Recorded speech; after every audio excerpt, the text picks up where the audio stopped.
Oh, you almost had it. You gotta be quicker than that. And the winner is your _pal_blue 69old.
So you're saying that you don't have rhythm?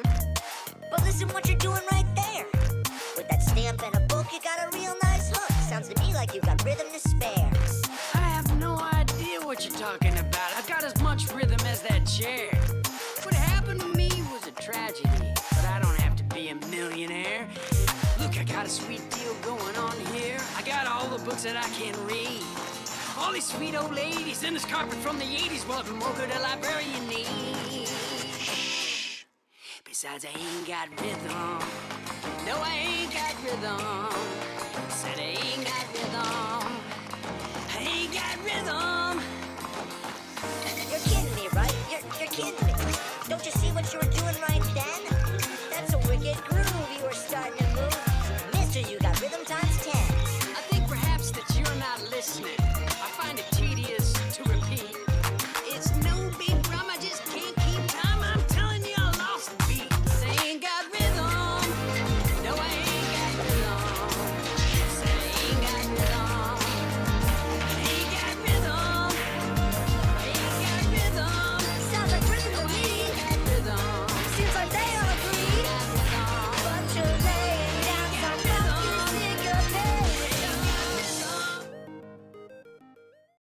Hello. Hi, everybody. Hi, it's me. I almost started playing Spanish music intensifies. It's me, Charlie. And I just noticed how awful chat looks in that bottom corner. So hold on, I'm going to try to fix. Hold up. Wait a minute. Anyway, hi, my name's Charlie, and today, I'm going to read Blue's chats. The 4th anniversary edition trailer for Fallout 4 is kind of cringy. Like, the character lines are existing lines they took out of the game and just put them in different contexts. Yeah, the, the, I, I'll get to the Fallout trailer thing. Let me fix this chat so I can focus on it. Not chatbot. Screen tool. Overlays. Roll down to chat. Twitch chat. Edit. Click. Okay.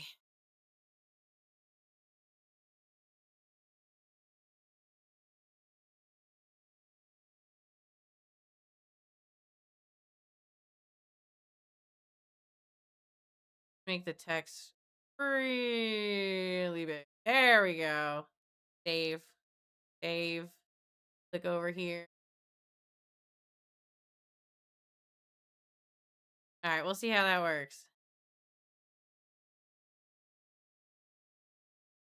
I don't know if it's just me, but it kind of felt lazy. No, oh my god, the whole chat. I took a screenshot of it. Oh my god. Okay, so today, for those who don't know, is Fallout Day. This is the day the bombs fell in 2077. This is also the day where Fallout New Vegas, Fallout 4, and Fallout 76 and Fallout Shelter all released on. So it's kind of like the anniversary for everything. I jumped into the live stream because I wanted to be able to watch it and see what was coming out, because I have predicted that Fallout New Vegas is the next remaster they will be dropping. Just chatting. Let's see. Here's the 2 screenshots I grabbed today. Hopefully you guys can see it. So it says, we wanted a remaster. Tomatoes, tomatoes, tomatoes, tomatoes. They're making fun of you, LOL. That's what this is. LOL, what is this? Sorry. Tomato, tomato, tomato, tomato. They just re-released a 16-year-old game. What? Tomatoes, you screwed us. Tomatoes, tomatoes. There's still a chance for Fallout 3, baby. People were going boo. People were going boo. Hold on, where's the next one? This one's just as good too. This has Todd Howard in it.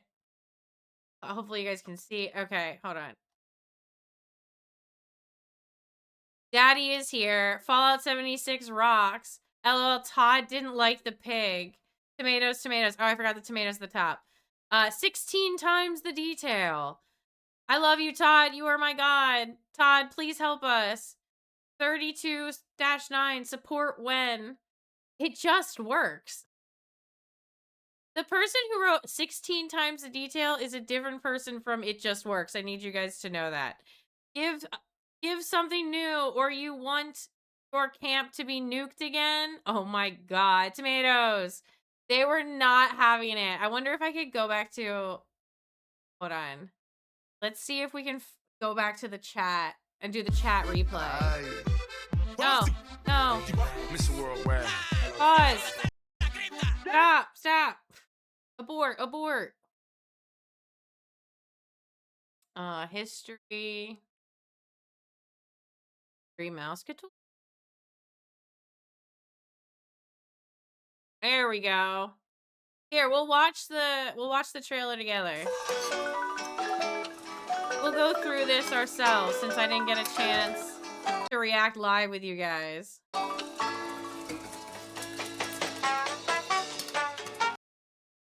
They are the remasters of reusing assets. They green screen themselves into a fucking Fallout Shelter radio room. Oh my god, stop! Spoilers! I also want to show the chat replay. Ah, balls. And I wanted to do it as live chat. we gotta go like 20 minutes. Oh, there's a pre-show.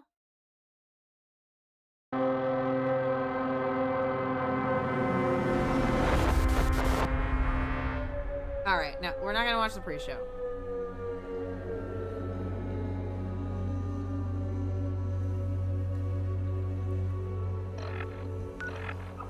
Okay.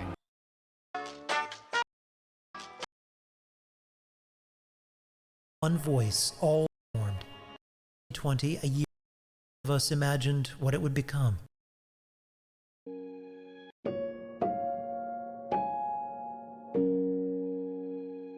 When this began, Yeah, I I got don't it up think on my a TV. year, Bro, what just if we wait. joined hands, and did No something? patience. All of you.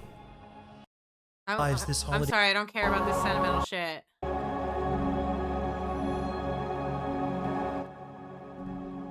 War. Life.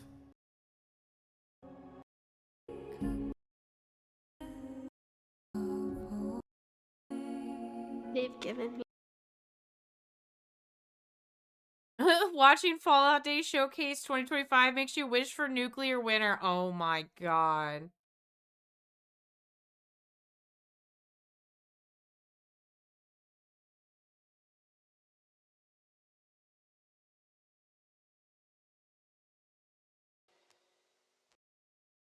Damn, that okay, so it started 20 minutes into the broadcast and the total thing is 48 minutes. That means the total of the showcase was only like 28 minutes.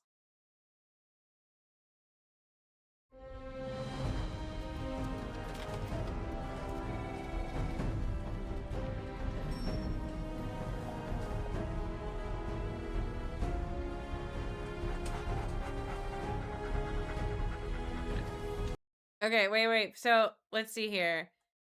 Darn, my Costco does have the wait. Darn, my Costco does have the Jones Soda Fallout pack.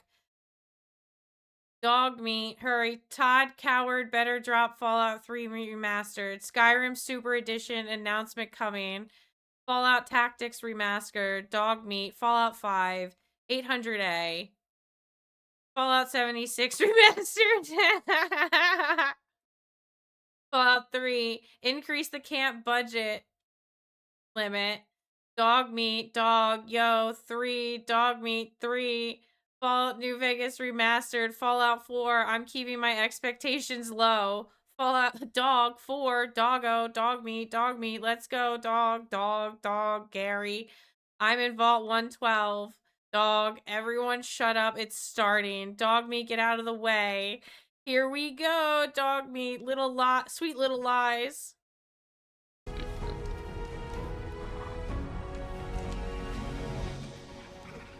Let's go.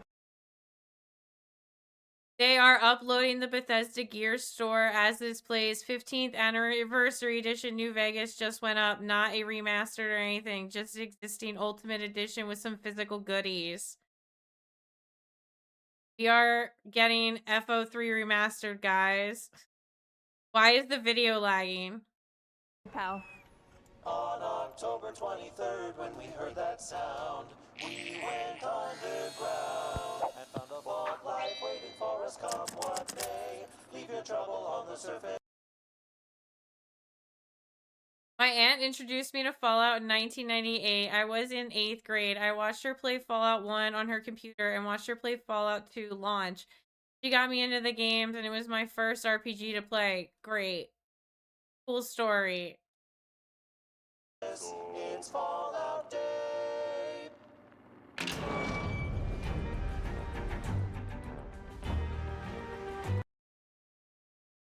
My god, the lag. Wait, what does the New Vegas anniversary thing have? It has like, I don't know, just go on their website. It has like some physical things. I think one's a pin. It didn't have anything that I was like, ooh, I have to get that. Lag. Lag never changes. Oh, that's a good one. It just works.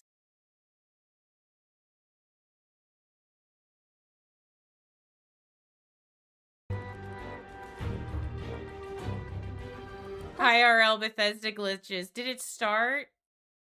Lag never changes. Hello from the Bethesda Game Studios office. I'm Jess Finster. And I'm Richard Stanford. Together, we're the Fallout community team. We're the ones you talk to every day. And now we're the ones. Bugthesda. Game's buggy, video is laggy. Multi-million-dollar company, by the way. Now I know why Fallout is such a disaster. Oh no, in-game stuff. No in-game stuff. Nothing. Turn down quality. Lag. Todd, make it work. It just works. Lag out day 2025. Was that an oxalotl? Yeah, it was.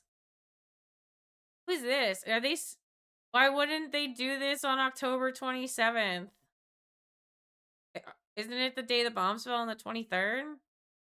Pre-recorded. Community team sure didn't listen to the community. Bugthesda strikes again. Welcoming you to the second annual Fallout Day broadcast.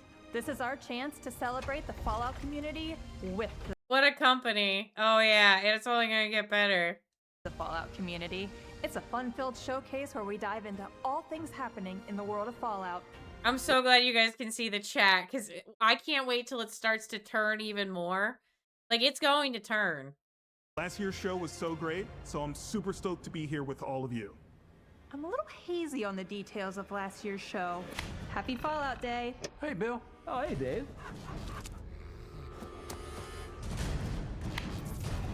Jess, you okay? Yeah. Pardon, but Razzle dazzle. No, don't cover me up. Promise I'm not a diva.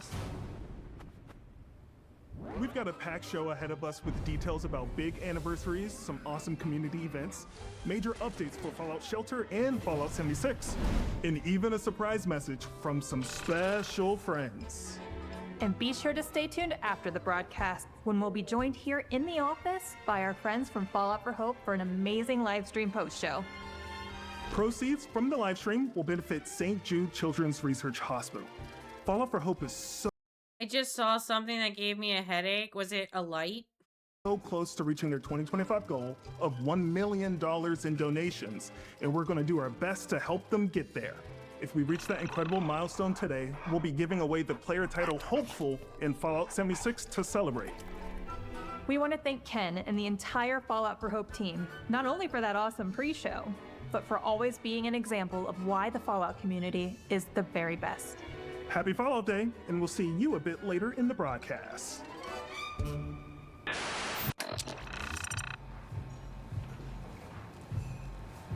All right, and over here. Okay, wait, we're gonna stop the chat. Okay. No remastered, New Vegas remake. Hell yeah, we want hopeful title. Don't donate. Sorry for spam, but remaster for real, for real. Embarrassing. Fallout 76 is dragging out like GTA 5. Stop commenting. Bro, fix sound. Bro, fix sound. New Vegas. Lag out 76. Audio. Let's go, let's go. Bro, fix the sound, bro. Fix the sound, bro. Fix the sound, bro. Refresh the stream. This is a YouTube issue. Refresh the browser. Fixed it for me. Reading the stream. No sound. I love tax breaks. Here's our kitchen, and then over to our right is our audio bay. And then on over here is our VO room. Okay. Oh,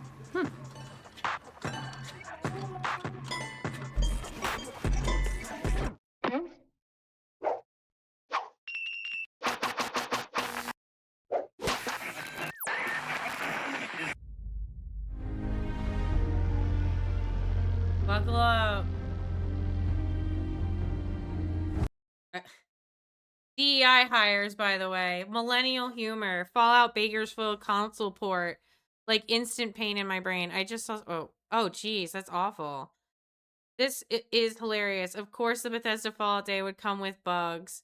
New DLC for Fallout 4. Fallout 4 remastered. Huh? No, out of sync. Refresh your page. So the pre-show was the actual show for Fall Off Day. Just hitting the left arrow button on your keyboard once with the stream in focus, it will smooth everything out. I'm sorry, but these have to be two of the most out of touch community team. Yeah. What the fuck is Bethesda going on in Bethesda? Oh my god, Fallout is going woke. Who are these people? Yeah, Charity, what's the game? Not Fallout 4. My frontal lobes took a frontal assault. Oh my god. Like, they can make the most assets for... You know what? I'm not gonna say it. It's in the video. Yeah. Look, tomatoes have already started. Let's go. Y'all do know this is meant to be a celebration of Fallout and not an announcement for anything, right? Are Bethesda breaking mods in Fallout 4 again? Fallout 3 in New Vegas. Oh my god, we're getting Fallout 4.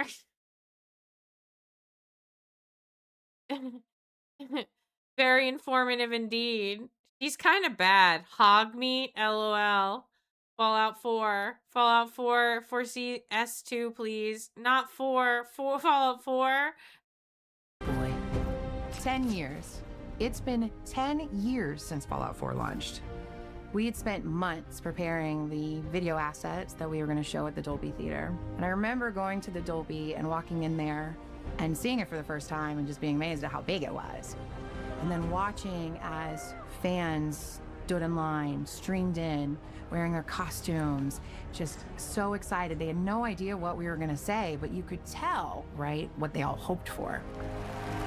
And I remember sitting there and... Another Fallout 4. Fat out. Oh, that was mean. Fat out 106. That's not nice. 10 years of consistent downward spirals. Congrats. Fallout 3 mastered when? Fallout 4 is the best. Not this 76. Yay, more green. And then you fucked it up with Fallout 4. Fallout 5. Fallout 5. 10 years? Christ. New Vegas. Reboot for any lag. Another Fallout 4. I have kids now and no new games. Girl, same. Whatever comes, this is gonna break my mod, isn't it? Remaster, fall off day, goddamn lag fest, Fallout 4 Remastered 2. Wow, 5 minutes in and zero information. And we're actually 20 minutes in. 25 minutes in. Watching and waiting. I knew exactly the pacing of how it was all supposed to work, and I was getting very nervous. I freely admit that. And when the first video played and the audience erupted, it was one of truly the most moving moments of my entire career. And I often think that it is at that moment that I truly understood how much everything. I just want my new Vegas and for 3 remastered. We Yeah. do here at Bethesda Game Studios means to the fans out there. But I'm not just here to reminisce. Remember, the vault doors are sealed for your safety. Do not attempt to reach the surface. The surface is unsafe.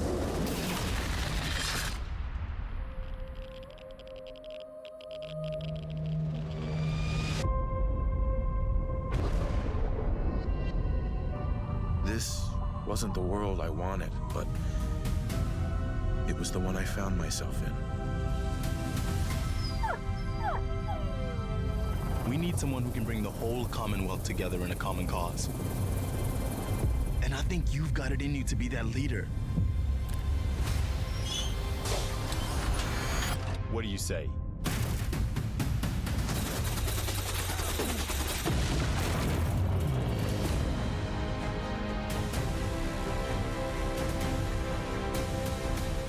So, I know you're from a vault. How would you describe your time on the inside?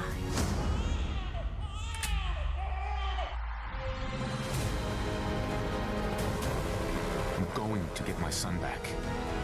I'm going to find him. I believe the term is Yahoo. Another beautiful day. In the most dangerous place in the world.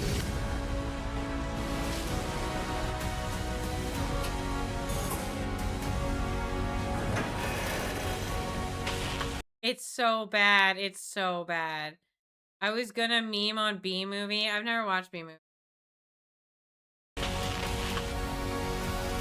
Wait till you start seeing the chat. Watch, it's coming.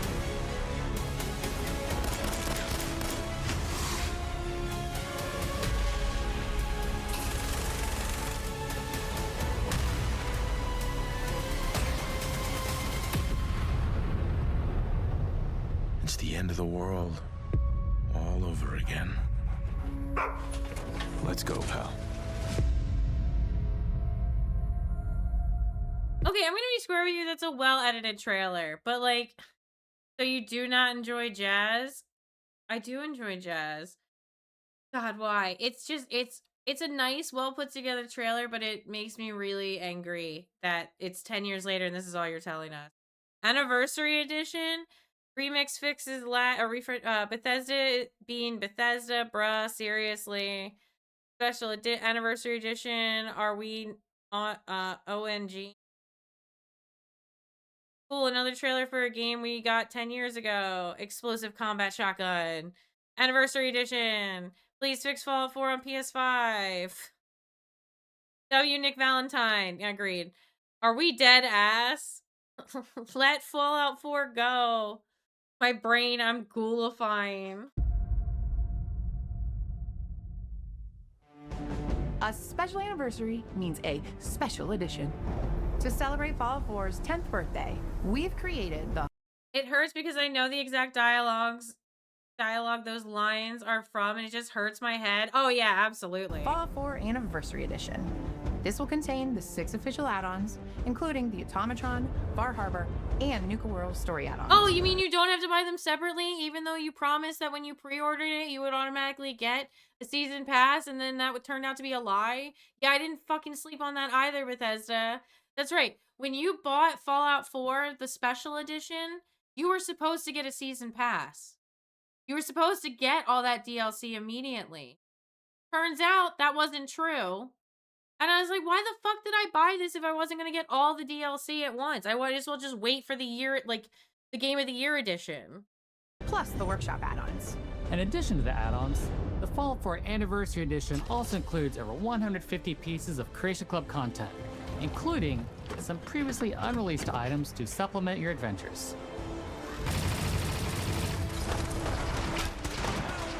And now with this anniversary, we're taking your experience to the next level, because creations are coming to Fallout 4. That means you'll see even more new content coming to the Commonwealth. The Fallout 4 Anniversary Edition will feature a brand new in-game creations menu on PC and console to help you easily discover, download, and enjoy content from professionals and enthusiasts alike. Our creators are among the best. The only reason I'm getting it is for the Creation Club content. Not even that's that good. I don't want to pay them for shit, Mr. Horse Armor. Most talented and imaginative communities in gaming. And we're so grateful for the dedication and love they've shared over the years. We're always looking for ways to support and build those close community relationships, which is why we're proud to provide a path for creators to go from hobbyist to professional through our Verified Creator program. Many of our creators are already working on amazing new content for Fallout 4 that we're all excited for you to enjoy. Soon, you'll be able to bring a slice of the Mojave Desert to the Commonwealth, or take on the Beast Hunter and his pet Deathclaw Rex. Or maybe you prefer an escape room experience. And non-essential personnel, thank you, Seaon. Interact with a mind's eye version of your spouse. It wouldn't give me an excuse to play another survival run, but I'm gonna pretend it does. Ugh. Look, they're throwing tomatoes and oranges. I love Fallout 4 so much, but this is the most easily accessible game out there. The Game of the Year edition is constantly on sale for 20 bucks. New Vegas remake, please. If I already own on Steam. Animation in Fallout game. Paid mods for a vault suit chromas, yes. Nobody wants to buy a gamer they already bought with no new content. Nobody asked for this. Fallout London 2? No audio, just Bethesda polish. We put some Nexus mods in your games to update so no one can play with their mods and Fallout London anymore. You'll probably lay them off after a year. These mods already exist on the Nexus. We put some Nexus mods in your... God. We wanted Fallout 3 or New Vegas. Yeah, I literally already have all the Fallout games because I bought them the last time they did the franchise sale. Yeah, me too. I have every single Fallout game. Voiced by the original actors, and experience emotional moments while earning unique equipment and rewards. I can't wait to see what our creators come up with next. And Look the at all best the part, tomatoes. the anniversary edition is coming on November 10th. Switching gears a little, in addition to this special anniversary release, Fallout 4 is making its way onto a Nintendo console for the very first time. The Switch 2 edition of Fallout 4 is coming in 2026. We need to talk about another beloved Fallout game with a major anniversary this year. One of the greatest privileges in my over 30 years of making games has been able to work on Fallout. It has been somewhat incredibly. The chat is like, hold, wait, please, punch the brakes, please, Bethesda, I need this, please. 15. I beg of you, please, bro, say it. Hold the tomatoes. New Vegas fans about to get baited again. Yes, what? Let's go. Hold. Let's go. Years Sawyer? Since the launch of Fallout New Vegas remastered. Remaster, please. Let's go. What? What? Wait. Fallout New Vegas. 15 years, really? They're Skyrimming it. Wait a minute. Give me that. New Vegas. Okay. Now win us back. So we all just watched this trailer for Fallout 4. Are you serious? Vegas, please. Tomatoes, please. Fallout New Vegas 2. Please, Lord, let us pray. Please, wait. Here we go, fellas. How did I get to... We here at Bethesda realize that we haven't launched Fallout 4 as many times as Skyrim. And for what we apologize. And for that, we apologize, but doing just that, releasing the same game without updating graphics or bugs fixes. Fallout New Vegas 3. Yes, I'm going to eat my Hawaiian King rolls out of rage. Hawaiian King rolls. No way. What? No way. What? Be so old. It really was a dream come true to be able to work. Did we just get faked out? Hold up. Tomatoes. New Vegas remastered. Please. New Vegas. W Obsidian. Let's go. Haha, yeah. Wait, y'all. Please. Hold. What? On a Fallout game. It's an incredible honor to have worked on a game that fans still play, still...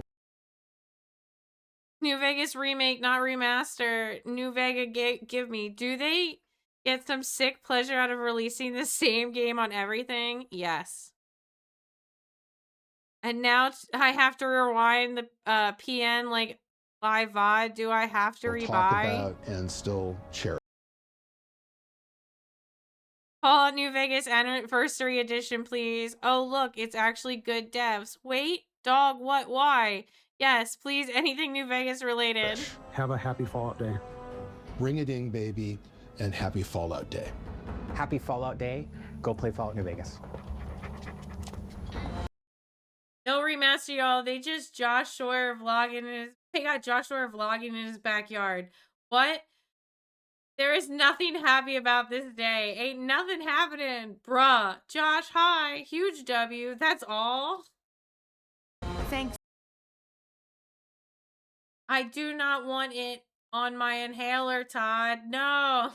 So much to our friends at Obsidian. Oh, never mind. Let them cook. No, did I just get edged? Fallout New Vegas remake, not remastered. Don't care about Fallout 5. Wait, everyone, there may be hope. Yeah, oh my fucking god. For joining us today. And to celebrate this significant... Yeah, you get a Victor statue, you get the evolution cards, you get the Mojave Express patch, the NCR Recon patch, and the Vault Boy pin, plus a collector big box. Fallout New Vegas Ultimate Edition PC.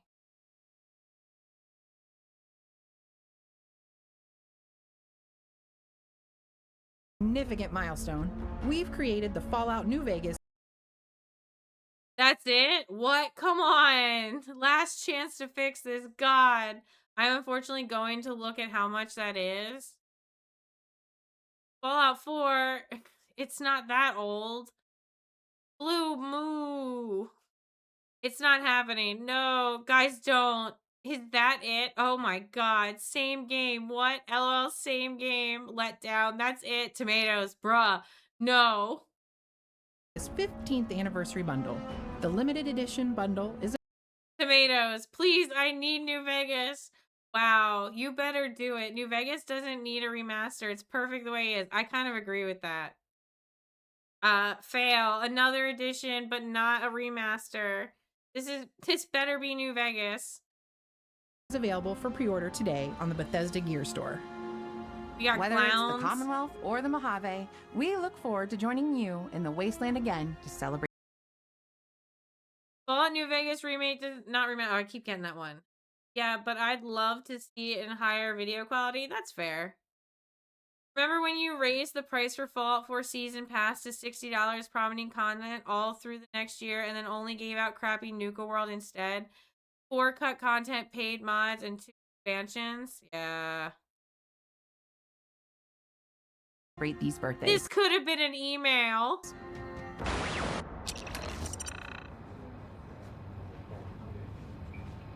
Sounds good. I've got a meeting with Level Design, so I'm gonna have to get you that information a little later.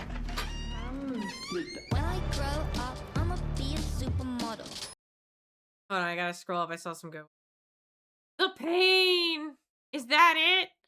No port? It's just a cash bundle. They had us for a minute, mid. Playing cards? Not for console? Why? Release the tomatoes. I love the Enclave. Couldn't get worse. Is any of this not going to be repackaged old content? Never mind. You should have known Bethesda always flops. Like, I've already played the ever-loving heck out of it. Yeah, same. Fallout New Vegas remake, not remaster. What is this? It's not even a remaster. Shameless merch plug. Why is this so realistic? The Pain. What's that? I feel like the zombie they questioned in the morgue in Return of the Living Dead. I don't remember that. My neck hurts. We don't want that. Merch, really? Bro, definitely dropped that one. Double the tomatoes. Anything but fixing the VATS issue in Fallout 4. What? Seriously? Not a console or remastered? Good movie. We should watch it sometime. Yeah, down. Always down. Did you fix the broken ass engine? We don't want that. Just stop, bruh. We don't want that. Thanks for enjoying our game. Send us money for more slop. We didn't want that. Sigh. Endless bundle of the same game. That's messed up. Oh my god. Chat is tearing them apart. Mommy says I'm talented. I know that I can handle it. When I grow up, I'ma be a supermodel. Mommy says I'm talented. I know that I can I'ma be a supermodel. Plastic doll, rock and roll, hunky dory, transcendental, elemental. What I wanna be. I couldn't do it anymore. It was hurting my head. Next.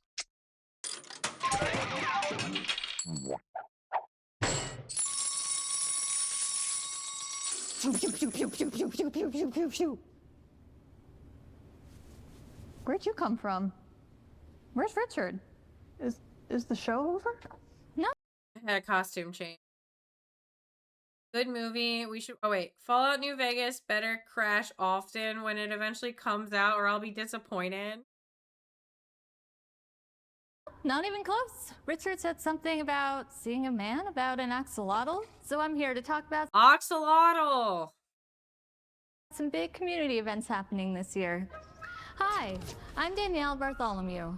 Let's dive in with your personal favorite, Jess, Halloween Horror Nights. There's nothing I love more than a haunted house. And Universal Studios Hollywood and Universal This is Orlando dumb Resort are too. going all out for Fallout this spooky season. We actually got to check out the Fallout Halloween Horror Nights event, and it was amazing to see 2 of my greatest loves in one creepy bundle. Jess says amazing. I say There's so many tomatoes. haunting, but tato tato. Grab your tickets now before this radioactive... Who is this for? I have to ask in like good conscience. to Bethesda. Who the fuck is this for? Because for me, it doesn't look like it's for anybody. It just seems like it's kind of like, let's put together something so they shut the fuck up. Like, is that where we're at right now?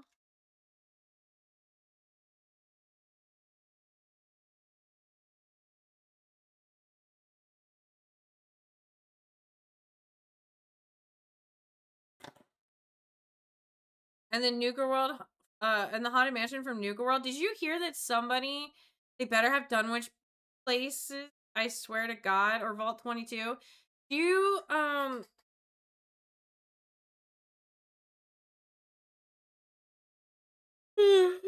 did you hear somebody died in the Haunted Mansion? I was like, what a place to die. Like, you're trapped there forever now. Do Bethesda's meetings actually contain anything worthwhile for the company, or do they just like speed run killing the hopes of their fans? Yeah, I was like, oh wow. Experience ends Apparently they had a heart attack and then like they didn't make it. on November 2nd. On a slightly less terrifying note, have you ever wanted to see Vault Boy on a Zamboni? No. If you're in the Austin area, October 25th is your chance. Join us for the second And watch, they won't even use any actual horror spots from the games. Yeah. Fallout night for the Texas Stars. We'll have decorations, Fallout-inspired food, minus the radiation, or not, and obviously some special giveaways for attendees. Even though there's plenty of horror spots in the game they could use, yeah, they won't. Plus much more. And if the cold isn't your thing, maybe take. How is there lag? It's pre-recorded. Yay. We are never getting any real Fallout game again. It ain't laggy. God, the New Vegas part was so bad. What a tease. Bethesda can't even have a bug-free lag. So all my mods are gonna at least give us more. So all my mods are at least gonna give us more space on the Xbox we need.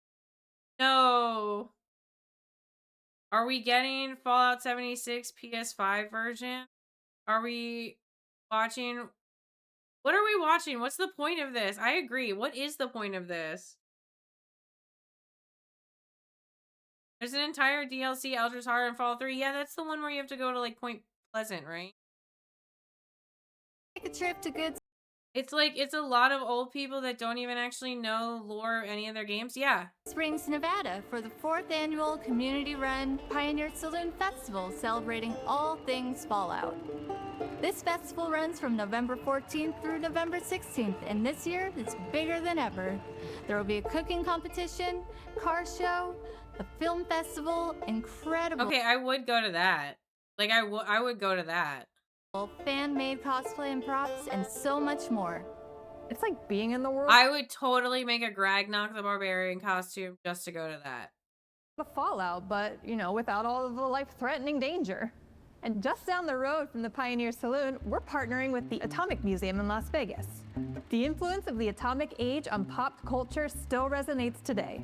The World of Fallout exhibit at the Atomic Museum opens in November and will let you experience Fallout's. They used to have a lot of creative things they can reuse, seeing as they are reusing assets so much. Yeah, they have so many things that they could draw back on. I would cosplay my New Vegas character. Alternate history in a totally new way. I would be Nora as Gragnok the Barbarian. The artifacts from the Fallout universe, and our own, to learn about the inspirations and origins of the franchise. And who knows, you might even gain a few points for that in special.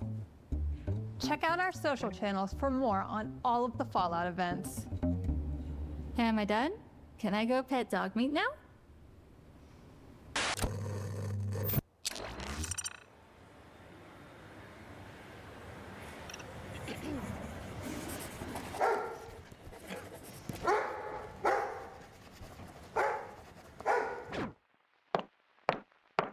This is so bad. Like, this is really, really bad. Hey, look, we really get into our games here at Bethesda Game Studios. Fallout Shelter is also celebrating our 10th anniversary this year. When we shadow dropped Shelter in 2015, we had no idea how big it was going to become. We're always looking for ways to improve the game, and we've had a great idea for a new type of content for quite some time now. And the 10th anniversary felt like the perfect moment to reveal it. Seasons are coming to Fallout Shelter. This is our biggest update to the game since we launched in 2015. Fantakes is known for running secret experiments on different vaults, and that's where we got our inspiration for Seasons. Scroll up a little bit. Who still plays this? This is so exciting. I can't wait. Exactly what we wanted. Battle pass on mobile battle pass on a dead mobile game. Anyone mad about the lack of remaster? Has no one be upset with themselves? Wait. Anyone mad about the lack of remaster has no one to be upset with but themselves. They never have gave any indication that was coming. See, they literally just green screen themselves into a radio room. Yeah, when they could have like actually tried. Fallout Shelter content, but no New Vegas content. Got it. Hashtag no hope. This is awesome sauce. Oh, yes. The whole thing I was looking for Fallout Shelter. It's crazy. Let's give them everything they don't want. Why did y'all tease us with another Fallout New Vegas when it's not, when it isn't a remaster? Update the PC version. Oh boy, Fallout Shelter. Woo! LMAO. What a letdown. Somehow the B07 announcement had more people excited. Okay, this could be okay. New Vegas fan in chat. New Vegas fans in chat. No, I disagree. Fallout Shelter. I feel like this was like a cock tease. Like, this was awful. Like, I really feel like this was kind of pointless. Are they 7016 Fallout Shelter? Yes.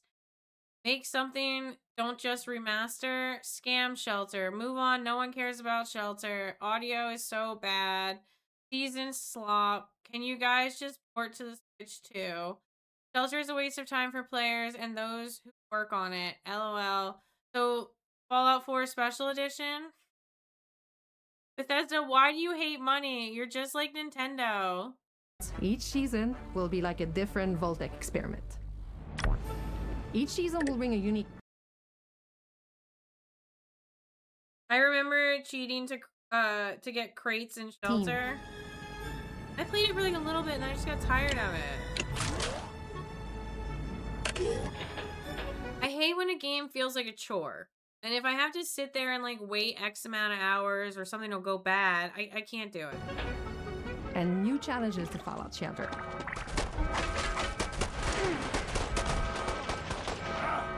As overseer, it'll be up to you to complete the challenge and build a better. It gets boring over time. You literally have to make it fun yourself. Yeah, I don't want to play a game where I have to do all the work to make it fun. And sometimes weirder, future underground. These seasonal vaults run for a limited time and are totally separate from your normal vault building experience. That will always be there. Everyone will get access to the same starting vault at the same time. The reward you earn during the season can always be brought back to your original vault. And if you want extra rewards, each season will also have a battle pass that offers some additional goodies as you progress. Thank you to all of our players for the over 230 They're releasing an Elder Scrolls Shelter game. Yeah, I heard. It looks awful. million downloads since launch. We still can't believe it. You know, I actually still have my original vault from 10 years ago. Your original vault? Can I try it? No. I got ideas. They already made it? Oh. I heard it was coming. I just didn't know when it would be out.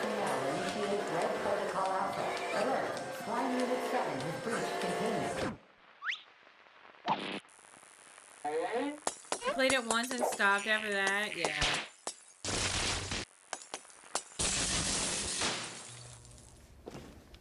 Hey, have you heard there's a pig in the office? Oh, good. They got my memo. Oh, that was one of my green room requests. I actually haven't seen it yet, though. Well, we'll look for it later. We've got a job to do. We sure do. We have a ton of Fallout 76 to get through, so let's go.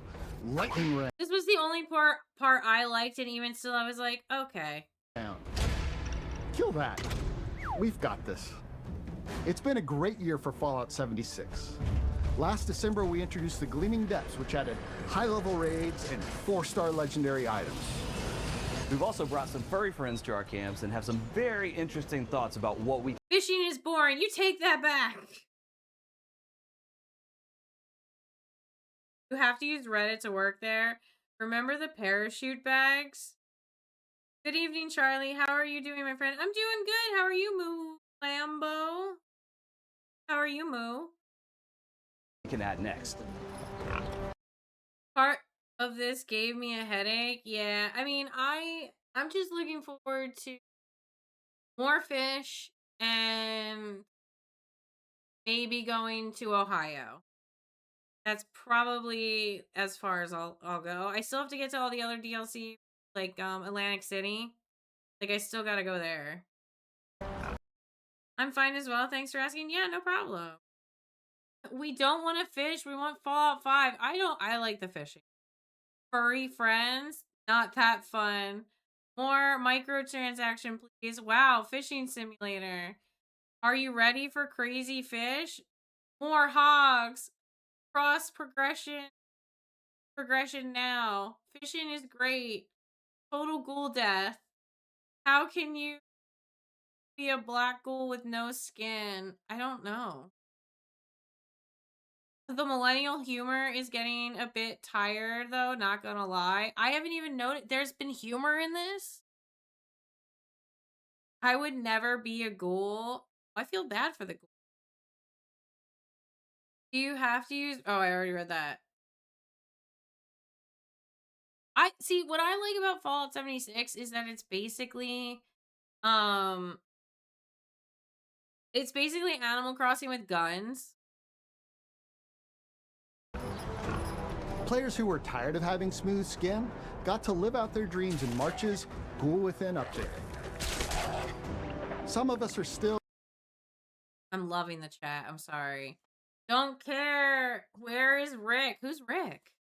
No one cares about fishing. Wow, so interesting. Make it actually fun to play next. I think it's somewhat fun. Yup. More of the same. It's fair if it's not fun to others. Todd, where are you? Todd, save us. Fallout 76, no one cares. They truly turned my favorite franchise into corporate slop. The only thing that can redeem this is Fallout 3 Remastered. Fan favorite. Shut it down forever, please. Fallout 76 is GOAT. Haters in here are bots. Can we see the hog again? 76 is really fun. Fallout 76 remake. Nuclear winter coming back. They just dissed the ghoul explanation. I can't wait to buy Fallout 4 again.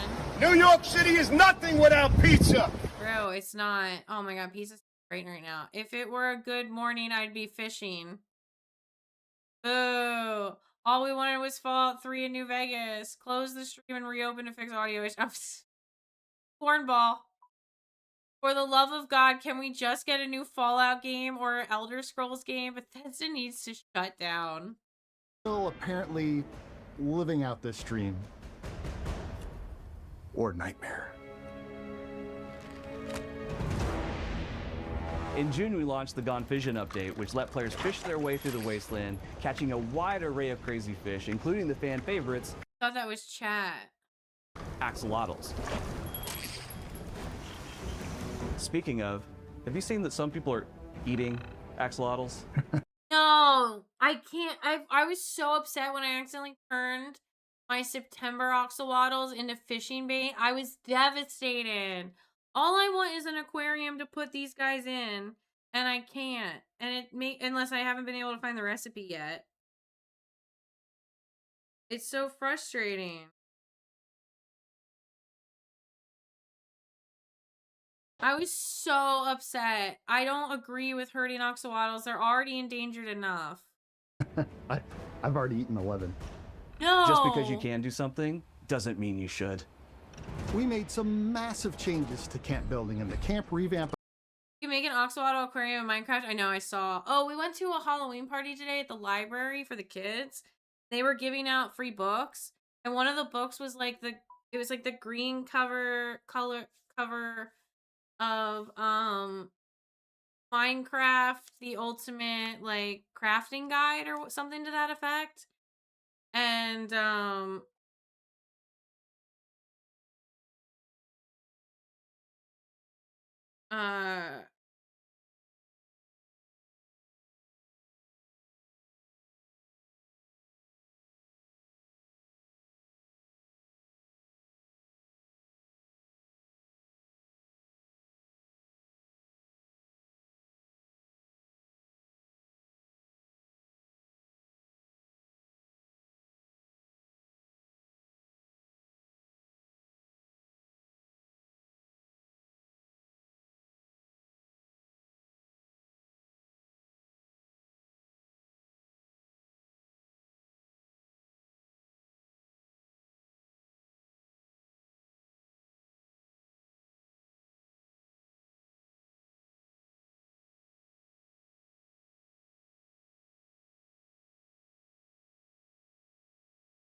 I drink, and I know things. Thank you. Your underscore pal bro. underscore blue 69 would like you Did to the drink stream something. freeze? You okay? Yeah, I just got a message from Hobby and I had to take.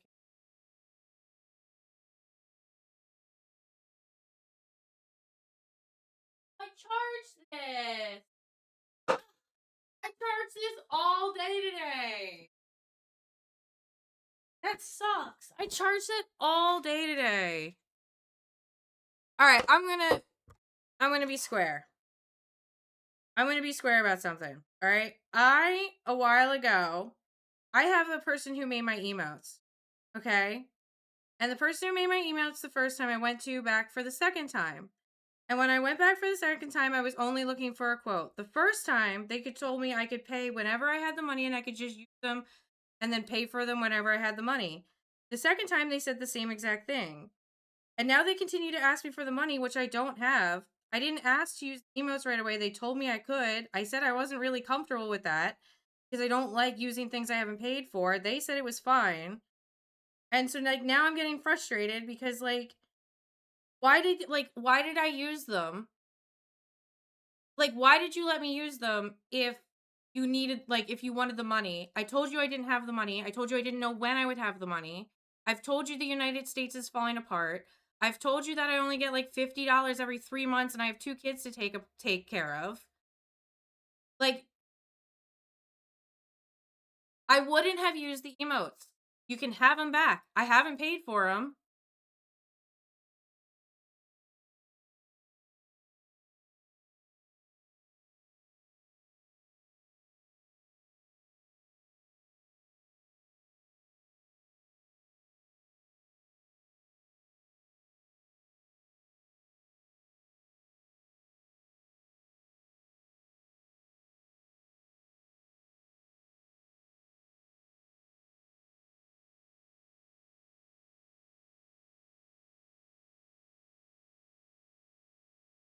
I'm going to find the message and I'm going to read it.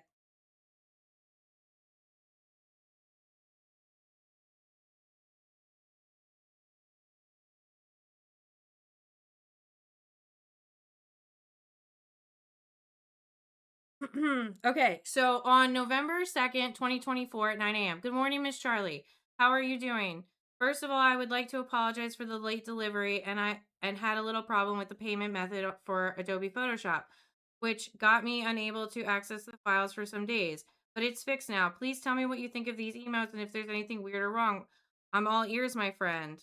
I said, oh my God, these look great. Everything is readable. Yeah, 10 out of 10. And no worry on time. I still don't really have the money together for you.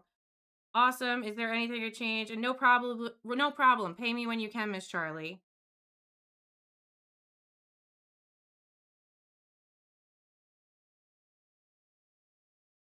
I wish I could find the older messages from like the first batch of emotes.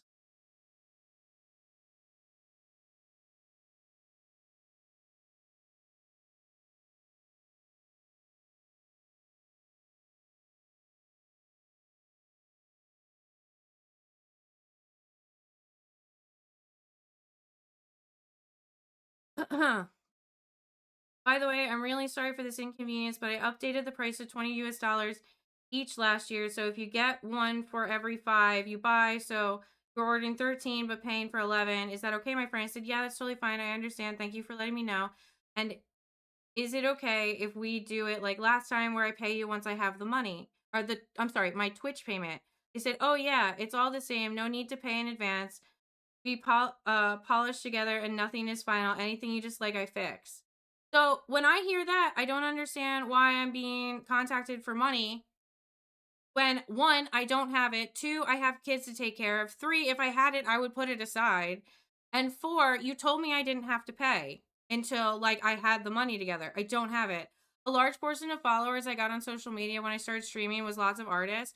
I reached out to this person originally. They were on DeviantArt and I really liked them and I didn't mind that like the first batch, like it only took me like I think like a month or maybe 2 months to finally pay for like the first batch of like emotes I got. But now the second batch, even though it was pre-established in all of our conversations that I would pay when I had the money, like I just won't use the emotes anymore. It's fucking fine. It's not like they get used that often. I'm frustrated. Like, don't tell me I can pay whenever I have it, and don't tell me, like, I also was like, I can't pay for these right away. Like, you don't have to give me them. You don't have to give the in the zip file. You don't have to do any of that. You don't even have to work on them. I would rather give you a deposit first. And it's just like, it's frustrating because it's like I feel like I put myself in this hole because I listened to somebody else give me permission on something I thought was okay. Turns out it wasn't okay, and now I'm sitting here holding the bag. The only thing of mine I didn't make was my 2D PNG character my old VTuber friend made that for me, and I gave them a PlayStation gift card. Yeah, I have made everything else for this page. I've made my overlays. If I haven't downloaded them, I've edited other ones. Like, I've done my backgrounds. I even made my own VTuber. Like, I've done everything else. And I wouldn't have asked to do this if I didn't think I could have, like, I also didn't know that Trump was going to get elected and the world was going to fall apart. I didn't know my husband's business was going to go out of business. Like, I didn't know any of these things, especially prior to, like, agreeing that I would pay once I had the money. And I'm frustrated. I have my own VTuber that I'm thinking of using this instead of my PNG dude. I'm just going to delete the emotes. Fucking fine.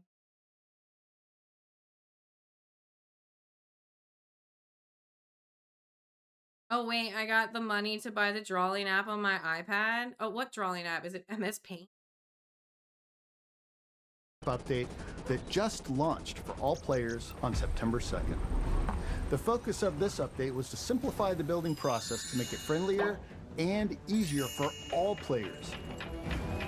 Even Bill. I like that you were like, did you freeze? I know, I'll make her drink water. I mean, I like to think I was pretty good at camp building. But yes, this update did streamline everything and made it more accessible for everyone.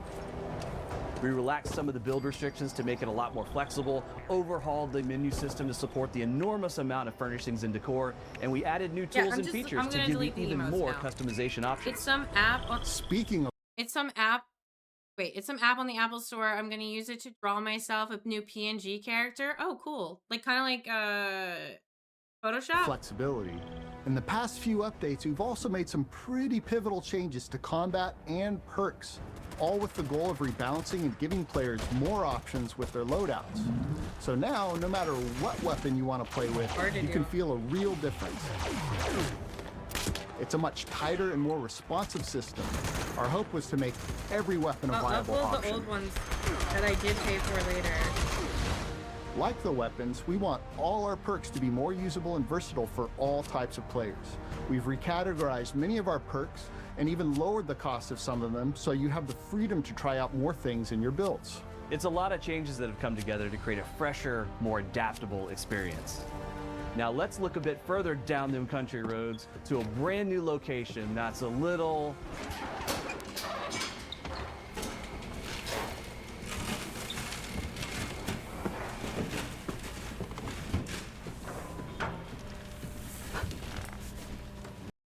I was worried for a minute because it didn't look like you were moving, and then I noticed you blinking, and it was like, oh shoot, are you all right? It was immediate frustration. And like, I just needed a minute to refresh my memory on the things that were talked about in a conversation. You know?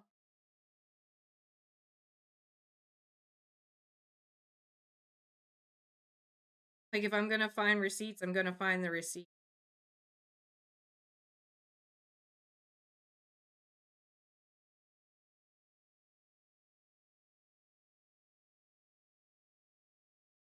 And like, I don't like being made to feel like I did something wrong when I haven't.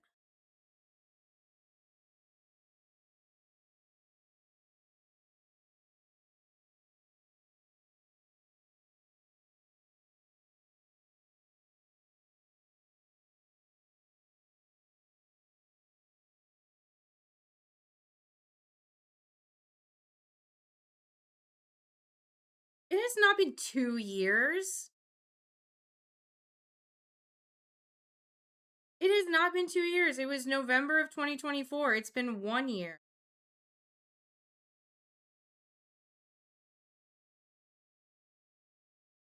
Like, it's been 2 years. No, it hasn't.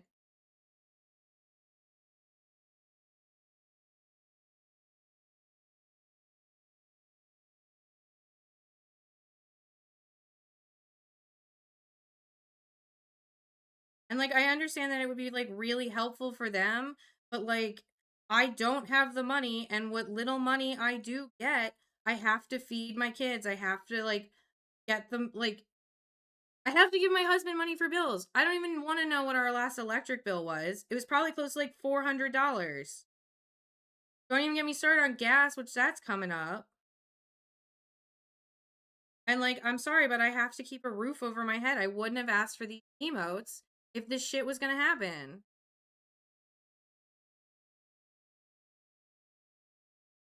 Oh, this part of the video gave me a headache. They got Fallout New Vegas assets made for Fallout 76 or something, but they can't get... I think that's because New Vegas is coming. I think that they're, like, getting it set. I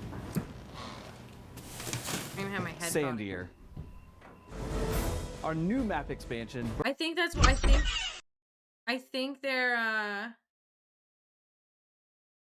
think they're like getting it ready.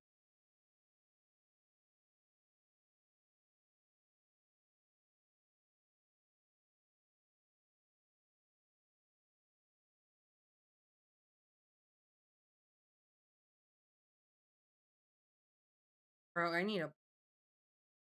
They're all removed.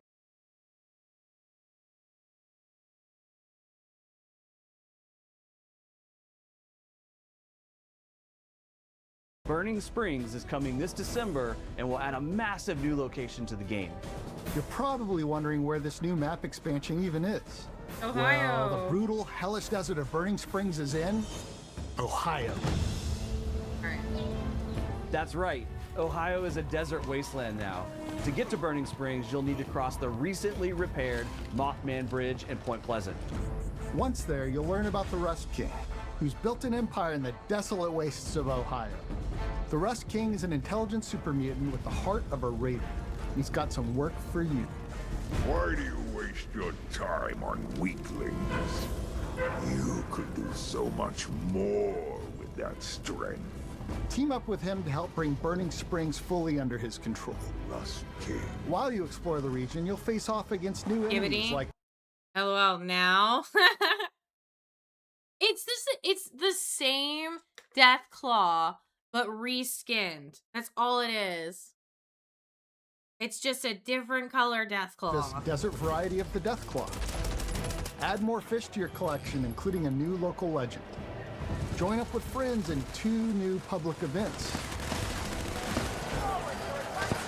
And maybe add a definitely not terrifying pig friend to your camp. It's a face only a super mutant could love. But that's not all. We're also adding a brand... Bethesda's idea bankrupt. Did you see the New Vegas stuff from earlier? It's just a bundle. It's the same game. It's just a bundle.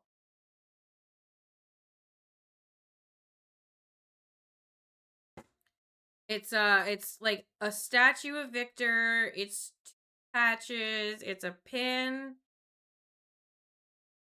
And it's the inkblot test. A new system to the game, and I think you're all going to be very excited. They showed it off by introducing like John Sawyer or Josh Sawyer or whatever, and the other members of Black Isle Studios. Thought it would be New Vegas, but on a smart fridge. Yeah. Well, that's where they're releasing Skyrim. First, they have to test out Skyrim and then see if they can put it anywhere else. To meet the man behind it. That would be me, motherfuckers. Walton Goggins, playing the Ghoul in Fallout 76. Just recorded the lines, and I'm here to tell you, they're fucking awesome. Whoa, Ooh, slow down, nachos? cowboy. Buy a fella dinner first. Hell yeah. I hope you enjoy playing this game as much as we did making You guys it finish for this. you. I'll be right back. Well, well. Looks like you and I share something more than just an itchy trigger finger, don't it? You're Right, that's Walton Goggins in Fallout 76. Before Season 1 of the Fallout show, the Ghouls set up a bounty hunting business in Appalachia, and let me tell you, business is good. There are always folks that need killing in Burning Springs, and the Ghouls on the lookout for people who don't mind getting their hands dirty. Unless you've got business, keep on walking. Bounty hunting will take you all over the new region. Work your way through the grunts, and eventually you'll be able to take on bigger, badder bosses and earn bigger, badder rewards. You'll pick up your bounties in Highwaytown, a safe haven in otherwise rough and tumble desert. Highwaytown welcomes everyone, as long as they agree to follow the law. Step out of line, and the locals will put you in your place. We don't start fights here. We finish them. And of course, between Season 2 of the show and the 15th anniversary of Fallout New Vegas, we just had to include some fun nods to the Mojave and Burning Springs.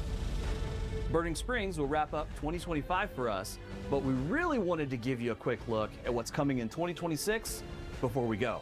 Early next year, a native version of Fallout 76 will be coming to Xbox Series S and X and PlayStation 5. This update will take full advantage of their hardware capabilities.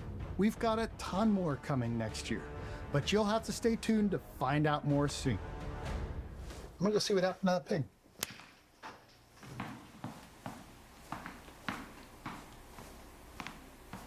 What am I supposed to do? Play the trailer.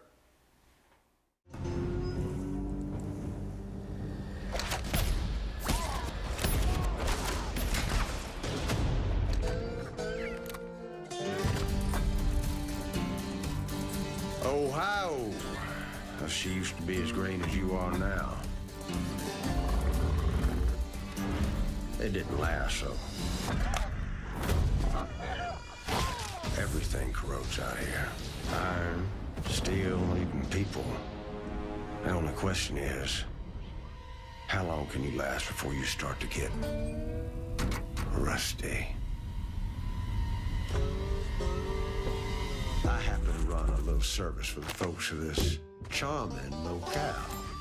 Bounty hunting.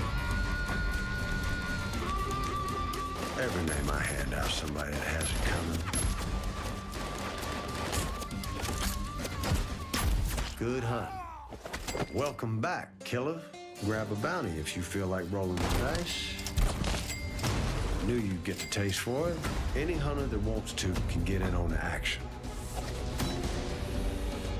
Well, these are the worst of the worst, and you'll likely be grateful for the help.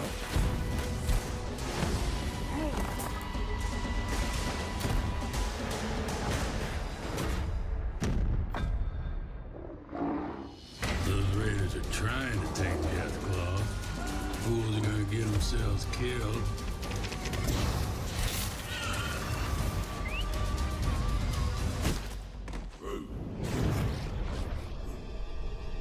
You are the one I've heard so much about. You're here to fight in my arena. You have potential. I am here to help you realize it.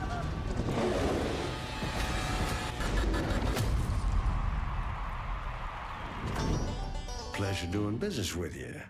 Hey everybody, just want to thank you for tuning in here on Fallout Day again.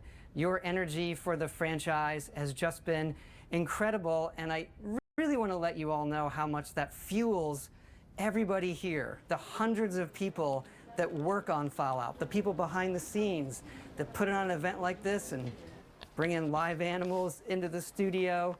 It's incredible for us to be celebrating these huge occasions, the 10-year anniversary of Fallout 4, the 10th anniversary of Fallout Shelter, and Fallout 76 with Burning Springs, one of the biggest updates ever, and the TV show, Season 2 coming out this holiday. It looks incredible, and even though I am recording this, it's not live, and I'm probably like watching myself right now from my desk, and I'm reading your chat and these that thing you want and this other thing you want. Hey, we read it all. Just know we are working on even more. We're looking forward to the day where we can share that with everybody. But thank you again for tuning in, and happy Fallout Day.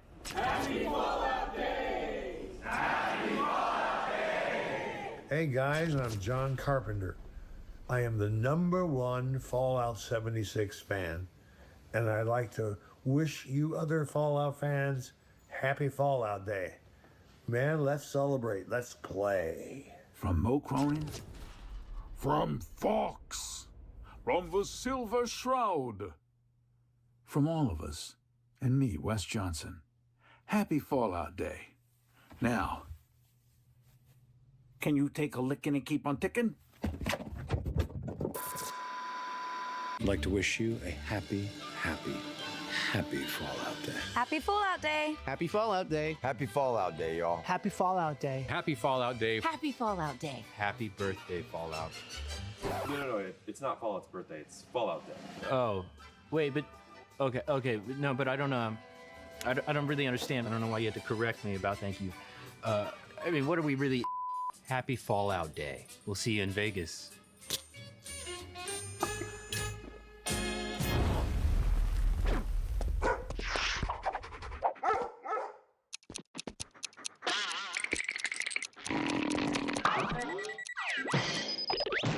Did we or did we not promise a packed show?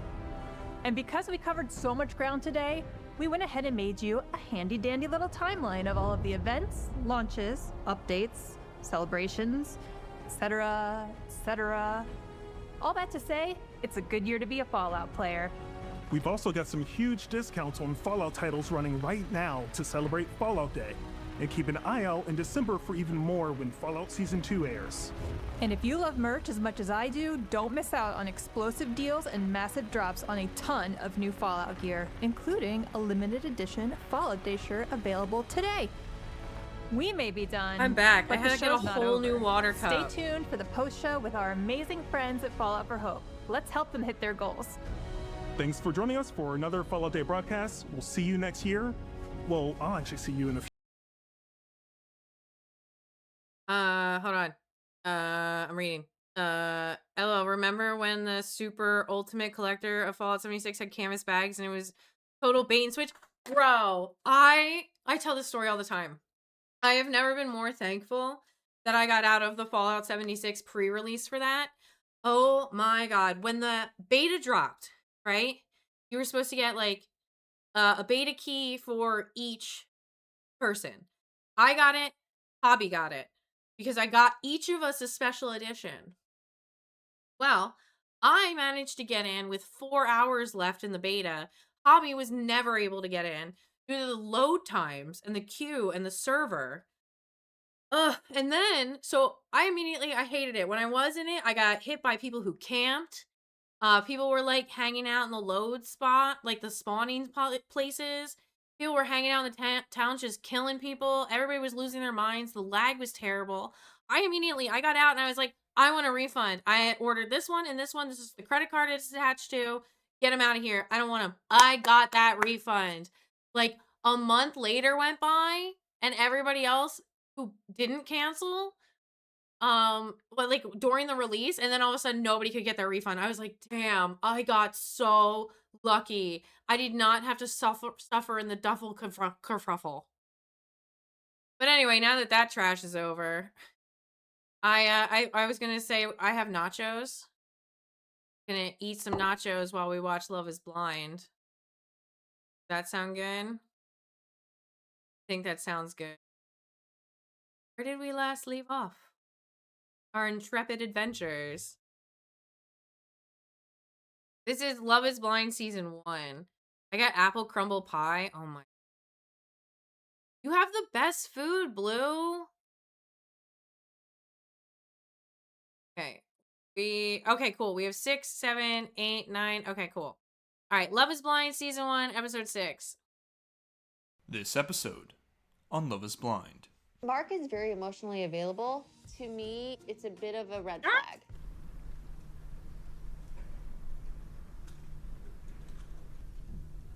With ice cream? I think we're just going to shut this down because I'm not into all this melodrama and you playing the... The nachos have pulled pork on them, sour cream, cheddar cheese, and nacho chips. I don't know what else. I didn't put jalapenos on it. I didn't feel Cholula hot sauce. Say goodbye It's really good. It's the pulled pork from the Freddy Fazbear's cookbook. to Cancun, Mexico, and hello to reality. The Love is Blind vacations have ended, and it's time for the couples to hit a little dose of real life as they move in together to experience what it's like to actually live with someone else. Which is going to be huge for these couples, especially Jessica and Mark, who last week were at the point of nearly breaking up, as Jessica has struggled to find Mark physically attractive, while at the same time fighting her infatuation with Barnett. But before we head home, it's time for a farewell brunch, and I miss brunch. I love brunch. Oh, it's and the I best. get really excited when I smell freshly ground coffee. Me too. It's kind of like old people shit better than young people shit now. At the brunch, Nick and Vanessa Lachey make an appearance to fill these couples in on what the next stage is going to look like. Each couple is going to be moving into the same complex. Yep, everyone's going to be living in the same building, meaning Jessica gets to keep Barnett in her life, and as far Again, this was filmed during like peak COVID. as she's concerned, That's good. Meet your new neighbors. How thick are the walls? That's bad. but whatever goes down between those walls, it better be positive and productive because there's only 3 weeks left until the wedding day, and these couples have to walk down the aisle. And there's a lot of stuff still to come their way. The opinion of family and friends, they're going to be getting their phones back, and social media will be back in their lives. So the couples hit the airport and arrive in Atlanta, Georgia, where they'll be staying for the next 3 weeks leading up to their weddings. First to check up on is Lauren and Cameron, who've been one of the most solid couples so far and really have only been touched upon briefly in the last couple of episodes since they've, been so drama-free. But will that change now that they're cohabiting and not on vacation? Don't use my toothbrush. Hey, Brian. Do you do that? I mean, I wouldn't have a Sorry, I'm stuffing my face. Nacho time. problem with it, but I'm not Oh gonna my do god. Alright, call it. This one's over. These two are doomed. I'll be damned if we are sharing a toothbrush, Cameron. That is nasty. But the thing that I love about these two is how genuine and down-to-earth their relationship feels. Like, it's not a fantasy, it feels relatable. What's some of your pet peeves? it. Not being Well- able to use their toothbrush. Gah, they're so cute. Alright, but what about Barnett and Amber? They too have been laser focused on each other since their getaway in Mexico. In case you try to run, you should know that I put a tracker in your ring. I'm scared. And the topic on everyone's minds right now is family. How will everyone's folks and friends react to the news that, listen. surprise, we're engaged and we're getting married in less than a month? Amber, though, isn't worried because she knows that her mom... You know what's funny? So many people have watched Love is Blind that I think if, like, your family member came to you and they were like, I was on Love is Blind, here's my husband, you'd be like, alright. will see that Barnett is just as much of a goofball as her. You complete me. You complete me.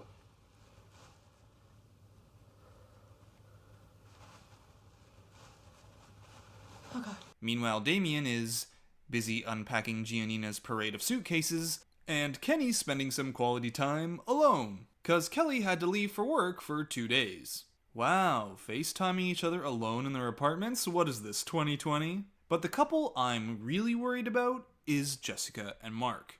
Oh, and take a look at that, Jessica has her ring back on. I signed up for this experiment. I want to be in it fully. So I put back on the ring and I'm here. Okay, that's a step in the right direction. If I'm going to the bathroom on a double flusher. Okay, let's take a few steps back. So now each of the couples are going to head back to their respective homes with their partners to see what each other's spaces look like, to grab anything they need, and maybe get some insight on what home life with each person looked like before they had met each other. Oh my god, brown on brown on brown on brown. I've never seen this many shades of brown, actually. Which should probably make you feel at home considering the talk you two had yesterday. Mark, everyone poops. Now for Jessica, the age difference is really on display. I feel like I should have warmed up the pie a bit. The apples were too crunchy. Oh, yeah. Beanbag chair, dusty video game systems. Mark still lives with his best friend and his best friend's girlfriend. Mom folded some laundry for you. It's in your room. She did your laundry while you were gone. But Jessica's one positive from this trip is that no one judged them or questioned the experiment. So, it's another day she's keeping the ring on. Now, after Lauren and Cameron visited Lauren's apartment, it's time to head. And I keep getting my mustache hairs in my mouth because you gotta like, when you trim them, you can't go like just like this way. You have to like come down on an angle, like trim each layer because that'll help. Into Cameron's house. Welcome. Seeing this and thinking about the future and like, oh, this could be a kid's room. Which gets Cameron beaming. He's so relieved to hear Lauren talk about the future and about kids, because he's feeling ready to be a dad, and not just that, to be a dad with Lauren. At least in the near future, and certainly sooner than he anticipated. I want her to have my babies, so our babies. Ugh, can these two host Love is Blind Season 2? Sorry, Nick and Vanessa, but come on. You know. Yeah, because you have like these hairs that are like right here on the lip. And then every pore above that will have a hair. So when you come in at like a 45 and you go like, that, you're getting it more level, so it's a little easier to work with. I have to trim Hobby's mustache all the time. Kind of used to figuring out how to do facial hair for men. For masculine presenting people. I have found the one. And here come the tears. Next is Amber, who gets to visit Barnett's place and meet his dog. And this episode is where things are really starting to turn to some real-life discussions. And not just the topic of how much Amber spends on makeup, which, for most men, it's always a bit of a learning curve finding out how expensive it can be just, you know, being a woman and having to spend money on makeup. But Amber's got more to... I gotta find my stylus for my iPad. I was gonna say, for me, makeup, I've gotten rid of most of my makeup. I rarely use it. I go to the Dollar Tree and I get this one specific wet eyeliner, and then I have kohl eyeliner that I've had for years. I was gonna say, when I spent the most money on makeup in my cosplay days, I probably dropped about $200 a year on makeup, maybe a little more. Now I probably spend $15. Dollar Tree does rock. To share.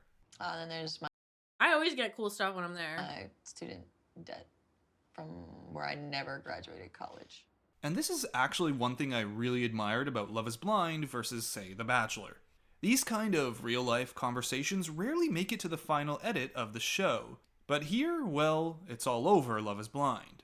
How much are we talking about? About 20 grand.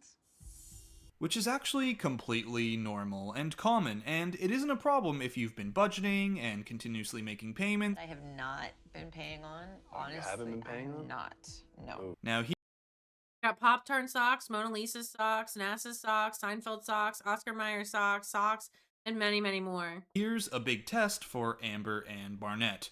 Possibly the largest source of strain on a marriage or any partnership, if not the largest, is dealing with finances. Oh. So this could be make or break for these two. Next, it's time for Mark to visit Jessica's home and her dog, Peyton. And after leaving Mark's bachelor... I am married to the most patient man I have ever encountered in my life, for real. I could live 1,000 lifetimes and never deserve that man. Bachelor pad, Jessica is moving the conversation towards kids. Because he's 24, she's 34, this stuff is on her mind and she's not wanting to waste any time when it comes to having children. She asks Mark, what do you think about that? We'd have a teenager when I'm 50. They'll be in the first half of their 20s when I'm 60. It doesn't... Hobby's awesome. Hobby's incredible. Hobby has been the most supportive person in my life outside of like Tim. And I think Tim's the only one that has a shorter relationship with me than Hobby. I hope we can all play Warzone or Fortnite. Yeah, I want to, when I get my desktop back together, I really do. Hobby's great. He's like, he's been through so much with me. Like, so much. I mean, we've been together, August was 9 years. It'll be 10 years August next year. And, like, we've been through so much shit together. And I wouldn't be sober now if it wasn't for him. I wouldn't be half the person I am if it wasn't for him. And, like, he's so good at, like, redirecting me and just putting up with me. And I cannot appreciate him enough. Like, at all. I never can. Scare me. Like, look me in the eyes and I can look. Again, I could live 1,000 lifetimes. I could do every possible thing. And I would never feel like it's enough to show him my gratitude. Ever. You in the eyes and say, Dang, time to think of a new way to scare him off, Jessica. What about this? I want to move to California, and you said you want to be at home when your parents need taking care of. Aha, gotcha. I'm not shouldering that burden by myself. Me and my sister are both responsible. And this man can't be beat, which means it's wine time for Jessica and for Peyton too. Is that like, I'm not saying is that like I want you to be a parent to me. You know what I mean? Like I'm not telling.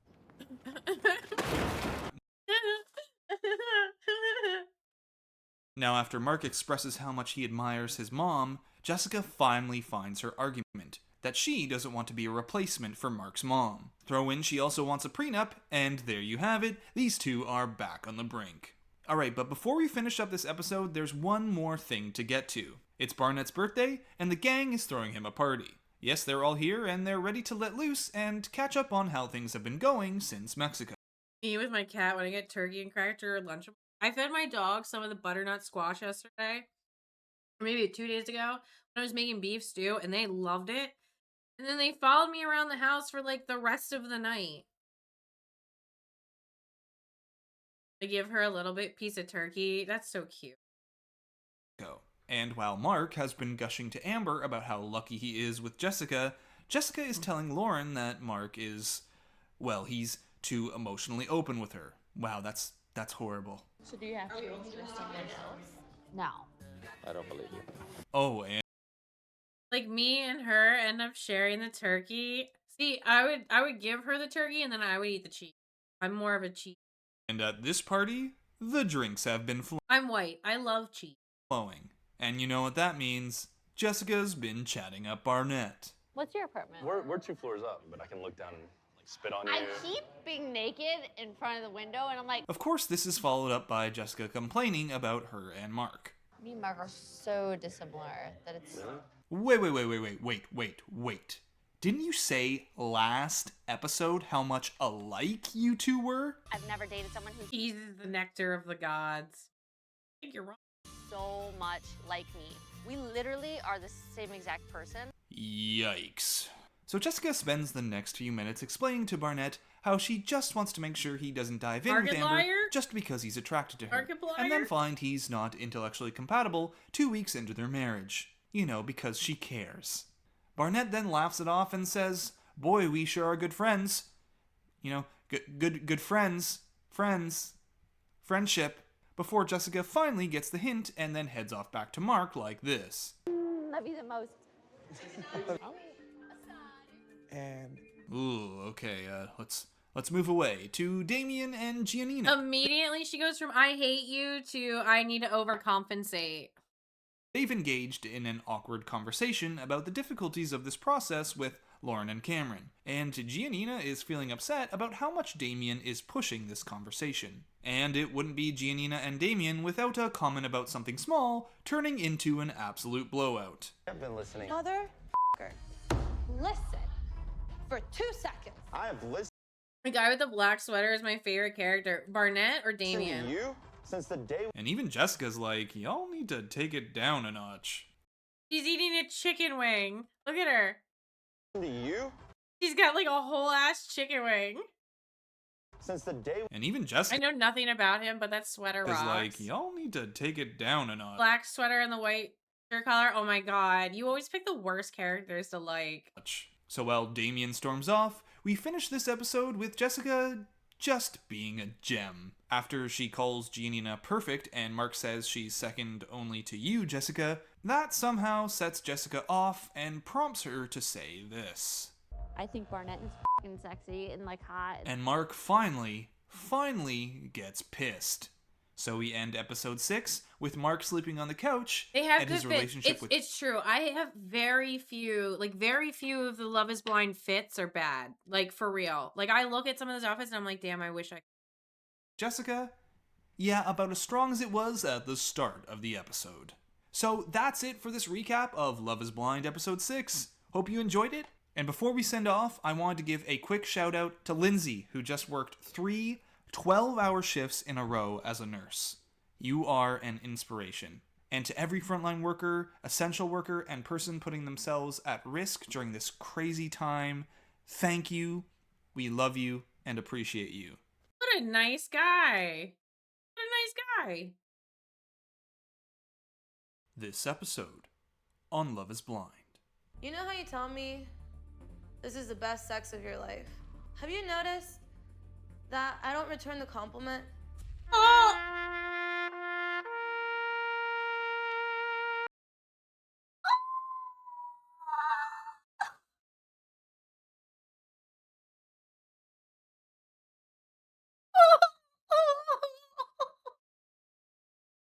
Oh my god! I forgot that happened.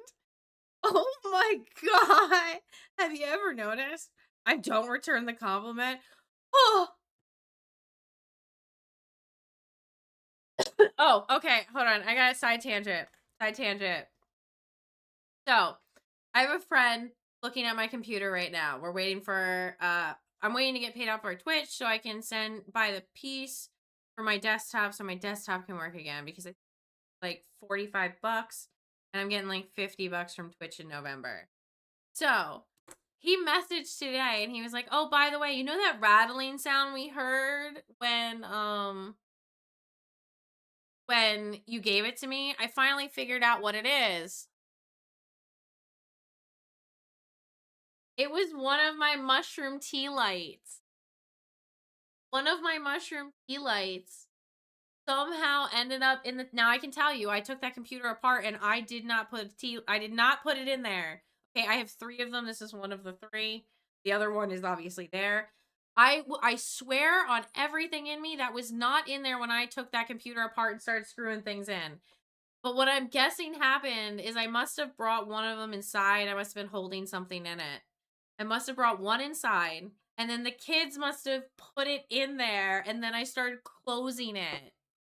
I got stickers on my PC case. I was like, what? I was so embarrassed. I'm not gonna lie. And then I was like, well, could have been worse. All things considered.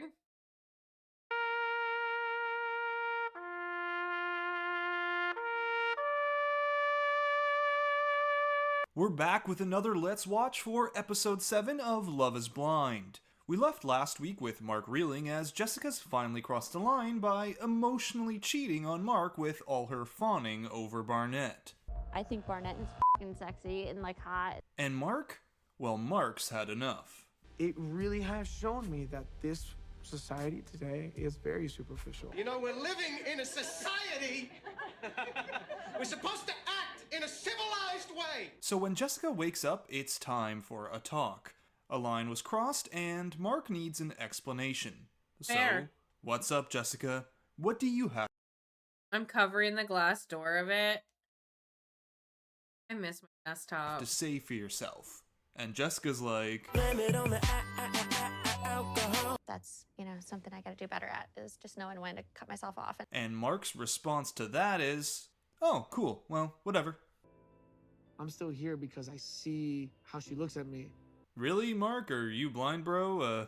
Or is Jessica pulling some next level mind games and swapping you out with this image? But it's not just Mark and Jessica who are having some trouble now that they're living together and no longer in the pods or on vacation. Things are still frosty with Damien and Giannina after the two had a blowout when Damien...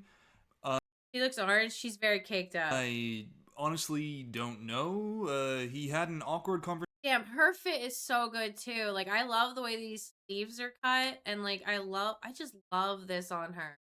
Conversation with Lauren and Cameron, or something. But Damien doesn't like that Giannina resorts to yelling when they argue, and both recognize that they're not the best communicators. So, in order to fix that problem, they decide to have an argument in completely different rooms. And after Giannina insinuates that Damien is just meh in bed, it only gets more heated from there. I've never initiated with you. You've always initiated it with me. That's the problem. Thank you so much. What follows is a long, drawn-out fight where Damien expresses that he doesn't initiate or show passion because of how hot and cold Giannina can get. One minute she's having an angry fight with him in front of the other couples, the next she's seducing him. One minute she says she's in love, the next she says she's not feeling it. And for Giannina, her point is that it's because he doesn't express passion that she gets to those places. So we really have this weird space of what came first, the chicken or the egg? Is it Damien not being passionate because Giannina has been flip-flopping her emotions? I think that's a thing where both of them need to try to rectify that and come to, not where like one person has to give more than the other. I think both of them have to work through that problem on themselves. Like, I think he could slowly try like doing more little things for her that she would appreciate, and she could try toning down her temperature. Or is it the other way around? Do I give you butterflies, Damien? Not right now. I lost my butterflies. They then make one joke and are completely back to normal 2 minutes later. So yeah, flip-flopping emotions, that's where these two seem to live. Meanwhile, we're getting into the real point of this episode. It's time for our engaged couples to meet the families. Starting with Barnett meeting Amber's family. And riding up to Amber's childhood home is actually putting things into perspective for Barnett. Amber lived in a rougher neighborhood, the home was much more modest than he was expecting, and he's starting to realize that all the things he was worried Amber might be thinking, is his home big enough, is he doing well enough in life, is not what's most important to her. And Barnett kind of has a humbling moment here. Honestly, it made me think, you know, she doesn't care, and there's no reason I should have cared in the first place. And I don't know why I was ever worried. Amber's mom then gets the lowdown that, surprise, she's engaged. And Mama Amber starts to tear up before asking her new son-in-law some questions. You're reliable. Financially stable, mentally, maybe not so much. Well, you're in the right family for that. And this experience is really a new side for Barnett. He's hearing about Amber's past, the loss of her father at a very young age, and the not-so-easy time they had growing up. And Mama Amber is all for this, as she actually loves that they made their decision to get married not on physical appearance, but on emotional connection and conversation. Next to check in on is... oh, Giannina and Damien. We were supposed to go see Damien's parents, and they canceled. This is gonna be bad. So Giannina is rightfully upset. Why don't they want to meet her? Is it the process? Is it something Damien said about her? They probably think I'm some whore off of a reality TV show. This is gonna be really hard. And it wouldn't be these two without some bickering and then a quick makeup. But Damien is wondering what the heck is going to go down. Will his parents meet Giannina for the first time at the wedding? Will they even come to the wedding at all? Next on the list is Kenny visiting Kelly's family. And not only that, they're doing it all in one fell swoop, as Kenny's mom and dad are coming over too. And boy, is this fine. Nice and fine. Just like everything with Kenny and Kelly. Fine and good, all the parents are of course supportive, and can I just move on? Yeah, they're boring. Have wine at this reception. Could you imagine going to the wedding of these two and not having wine? Oh, God. I'm gonna kill myself! Wow. I'm going to kill myself, and it's your fault! Alright, enough of these stable, boring couples. Let's head back to the drama with Jessica and Mark. And it's time for Jessica to finally meet Mark's mom. I'm the skinnier one, so. Really, bitch. But after Jessica explains how they met and how they got to this point, Mom's reaction is surprisingly good. When he told me I met this girl, she's a little bit older than me, I thought, oh, that's great. And Mark's mom says her feeling is, when you know, you know. And the age thing doesn't bother her because she got married when she was 18. So this meeting ends up going incredibly well, and things are at a rare high point for Mark and Jessica. Which means we gotta move on to a couple that's been struggling. No. Damien is meeting Giannina's dad, mom, and stepdad. So what kind of Damien and Giannina are we going to get this time? Explosive, loving, sexually frustrated? Let's spin the wheel and find out.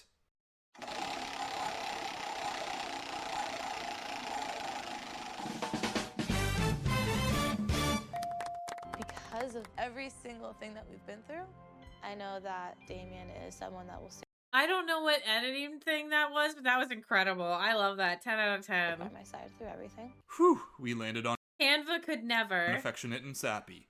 Cause really, we never know what kind of mood these two are going to be in anytime they're on screen. Even they are aware of it. I'm 100% crazy or 100% sweet. And a lot of people can't handle that. But hey, if you can find someone that loves you regardless if you're at your best or worst, that's someone to stick to. And the parents all seem to be into Damien. They just think these two need a little bit more time. Damien is a good guy. I think she needs more time, but she will be married with him. Absolutely. Now finally, we're moving on to Lauren and Cameron, who have been completely absent this entire episode until now. Lauren's mom has arrived, and she'll be meeting Cameron separately from Lauren's dad, as the two are divorced. And this is big because Cameron is the first man that Lauren has brought home to meet the folks. And Cameron, that sly dog that he is, starts saying all the right things to take this parent-future son-in-law meeting to the next level. She's the most beautiful woman I've ever seen. Oh, thank you. She's like, oh, she looks like me. And there's nothing that could be said to make this meeting not be perfect. Back in college, I used to do a lot of, I was in a hip hop group. Oh no, don't do it, Cam, don't do it. You're my main chick, those other girls are previews. Hop in the back, rolling up, then we're free to cruise. It's okay, because he's not terrible and he's really sweet, so he... Actually, that wasn't bad, okay? I've heard some worse freestyle, alright? That actually had a little flow. Gets a pass. But there's a reason why Lauren's mom got the first meeting. Because there needs to be some easing in for Cameron before he meets Lauren's dad. As both women express that dad's very protective of his daughter. He won't kill you. He will kill you. And all season long, these two have talked about how their families would react with, one, how suddenly this engagement has come together, and two, the... They look so beautiful together. Like, for real. Like, even the shirts they're wearing, like, go well together. Like, they just look so beautiful together. Realities of them being in an interracial relationship and everything that comes with that. Which Lauren has stated is something her dad will grill Cameron on. But for now, we're moving back to Amber and Barnett, as Amber is headed over to meet Barnett's family. And she's really nervous. Which doesn't always translate to the smoothest of conversations. As when the family ask how she's handled the craziness and stress of the show, she answers with this. Beer? Salud. Yep. I know sometimes the nerves can get the best of you, but maybe there are a few things that can be left out I feel like that's also a bad edit a little time bit. you meet the in-laws. So what's the worst thing that you've learned of Matt? Besides the fact that he's totally okay with farting on me? I never. Boy, you know things are really going well when this is the entire family's reaction upon meeting you. Not to mention Amber does an incredible job of selling herself. I'm a huge weirdo, and I am all over the place. So Barnett's brother Danny pulls him aside to talk marriage, and that he's skeptical of this whole thing. And he wants to hit Barnett with some truth, regardless of the family's feelings on Amber. Marriage is hard. It's hard even for people who wait years to get married, because in marriage, you have to put someone else ahead of yourself. Are you willing to give up everything for this person? Everything. So we leave Barnett on that question and head to the big moment, Cameron meeting Lauren's dad. And Cameron is understandably nervous. He wants to make a good impression, and he knows that if things don't go well here, it could be a huge potential roadblock for the relationship. So, it's the moment of truth, time for Cameron to meet Bill.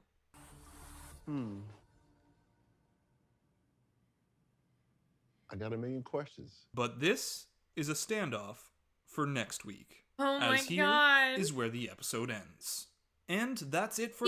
Like, Bachelor Fantake kind of reminds me of, like, Storyteller or the, or Epic Nate. His voice is just so... I don't know. It works. This episode on Love is Blind.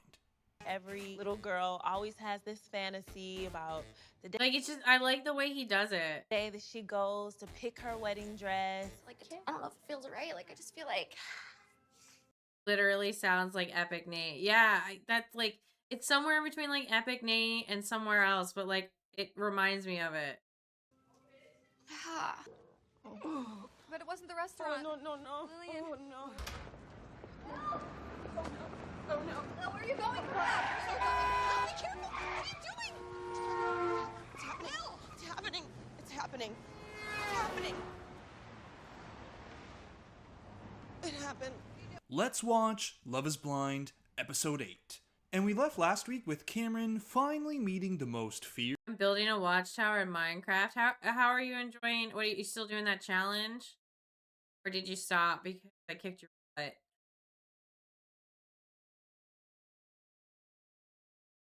Feared man in the universe, Thanos. Unless you're dating Lauren, in which case that man turns out to be Lauren's dad. And so much Nah, I switched to Bedrock World. fuss has been made about this guy being tough and that he's going to grill Cameron, so let's see if it's true or if it was all smoke and mirrors and Bill here just ends up being a big teddy bear. And really, there's nothing to worry about because you know that no matter what, Lauren is going to stick by Cameron and support him. I'll let you guys talk on your own, maybe. Okay. I want to get some shaders for Java. Coffee sounds good. So Cameron and Bill are here to chat about intentions, his and Lauren's relationship, and all the realities that are going to come with that. Hey, you're a white guy, she's a black woman. Let's talk about that. Like, Bill here asks if Cameron's ever been in a room where he's the only white person. Because you can be sure I drink, what's going to happen, and I know but things. if B Lauren _ prodigy _ B would like you to drink something. Thanks, Prodigy. Are you done work yet? It's like 4, right?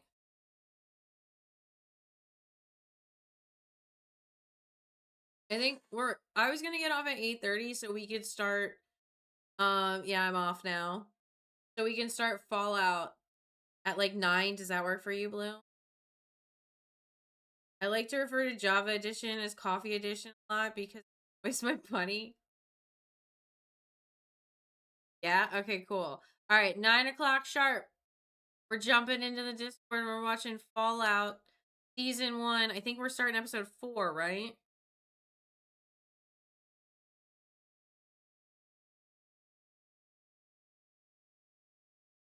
Sharp Lake Cheddar. Sharp Lake Provolone. A provolone. Provolone. A beepity bobbity. his wife. But Cameron is completely familiar with this kind of reality. I had a serious relationship I'm Italian. I get to make that joke. All right. I need y'all to know that. prior to meeting Lauren. She was a black woman. So I found myself in that type of situation all the time. And Cameron really starts laying down his feelings and countering every question Bill throws his way. Your daughter is the most amazing woman I've ever met. Just like as an Italian, I get to flip off Christopher Columbus because he actually discovered America for Spain and not Italy, because Italy was like, you're crazy, dog. I love her for who she is. I'm grateful every day to be with her. And Bill is just here like he's been stuck in a daze. He was not expecting such perfect answers. And it's not as if Cameron just knows what to say, he's genuine and seems like an actual perfect match for Lauren. And Dad's over here making faces like this, and this, and this, cause dang, you just can't grill this man. Okay, let's see how this goes. It's ultimately her decision. Now, Bill makes it clear that he's not really into this whole Love is Blind experiment, but he says that if Lauren loves him, then he likes him. And that's a start. So Cameron walks out unscathed, and we move on in the episode to Sue. I'm so glad that was such an easy conversation. How do they spell this guy's name? Which one? Guy. But he says that if Lauren loves him, then he likes him. And goes. It's ultimately her decision. Now, Bill makes it clear that he's not really into this whole Bill? Love is Blind experiment. Or Cameron. But he says that if Lauren loves him, then he likes him. And that's a start. So Cameron walks out unscathed, and we move on in the episode to suit and dress shopping. Yeah, Cameron. I think it depends on the parent. I think that's Cameron. I think Cameron is CAMRAN, REN, RIN, RON.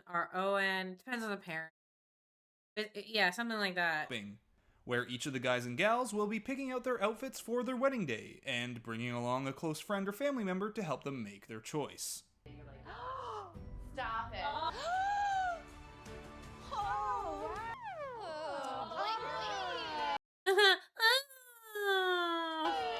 Okay, though, how are the men doing? What's this for? That goes in the back of the shoe to let your heel slide in. You guys don't dress up a lot, do you? Moving on. So, Not a shoehorn. as the women get excited as their dresses This dude is my favorite character. He's an he's not an engineer. He's some kind of scientist. I forget what type, but they said it at the very beginning. I think it's like a rocket scientist, maybe. I don't know. It has something to do with things that I was like, I won't know anything about it. are coming together, and maybe a little anxious too, the men are having heart-to-hearts with their bros. And even Mark's best friend Bardia can see that things with him and Jessica are a little suspect. He doesn't necessarily understand the gravity of the situation. I think he's not looking before he jumps off the skyscraper. But Mark thinks that his bro is only seeing the superficial side of things. And by that, he means the age difference him and Jessica share. What he's looking at is a societal thing as opposed to what I actually experienced. And this is Mark's latest defense mechanism. Everyone that says we have a problem, they're so blinded by societal norms and our age difference. Which he's not entirely wrong about. Age is but a number with many couples, but this is really just a good argument for convincing yourself that the problems you've had since the moment Jessica saw you in person are not really problems at all. However, the more and more Bardia pushes on this, the more entrenched Mark becomes. And Bardia is wondering why. One night, I think our emotional connection took over, and we made it into a physical connection. They had sex. Ah, so that's where Mark's newfound sense of confidence has come from. But what about Jessica? Has she discovered a new level of confidence since finally doing the do with Marky Mark? This doesn't feel right. I just feel like, I don't know. This one doesn't feel right. I'll take that as a no. Whatever went down with Jessica and Mark that left Mark so enthusiastic seems to have left Jessica about as unsure as ever. Yeah. Still need time, I'm suffocating. So shopping time is over, and with 12 days until the wedding, it's time for people to start getting their heads on straight, which is why Jessica has asked to speak to Barnett. Oh boy. And I gotta say, I absolutely love Barnett's tactic here. Turn Jessica off by wearing the ugliest beanie I've ever seen in my life. So Jessica starts off their chat by mentioning how great he and Amber are together and how much she's noticed that and that she talks about it all the time. And even Barnett's like, yeah, sure thing, Jessica, whatever you say. That's a good situation. Anyway. You're good faker. Just kidding. So Barnett goes on to I have a Gengar beanie. I have a hat that has cat ears on it that I got in my first Otakon in 2000. My favorite hat I own. Yeah, my cat ear hat. It had safety pins in it, but I took those out. explain that even though they were close to an engagement at one point in the pods, he's 100% with Amber. And everything that happened at his birthday party made it feel like Jessica had some regrets about their relationship. And Jessica's reaction to this is like she just entered a surprise party she knew about 3 weeks ago. Really? Yeah. What? Oh my god. Yes, Jessica is mortified. How on earth could this have happened? She says, you know what? She must have been too drunk. Yeah, she can be a little touchy when she's drunk. And besides, you and Amber are just way too perfect for each other. She and I couldn't be any opposite type people. So like. I know. Oh, I just love the subtle shade from Barnett here, saying so much with so little. It felt like you were regretting. I really don't. I really have never thought that one time.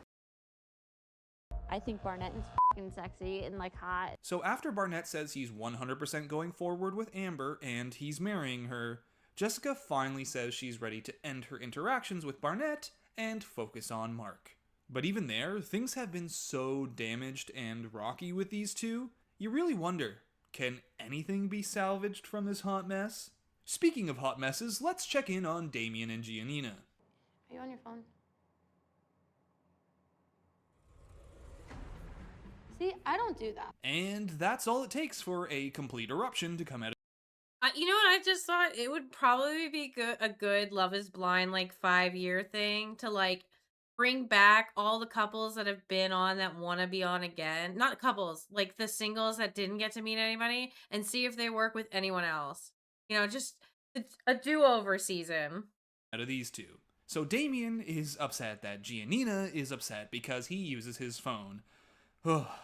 Like she won't respond to his text for hours, but yet he sees her posting on Instagram and social media during that whole time. And look at that, we've only got 8 more days till the wedding, so Damien and Giannina have just over a week to get things figured out. And really, that's no time at all, even with a production crew behind you.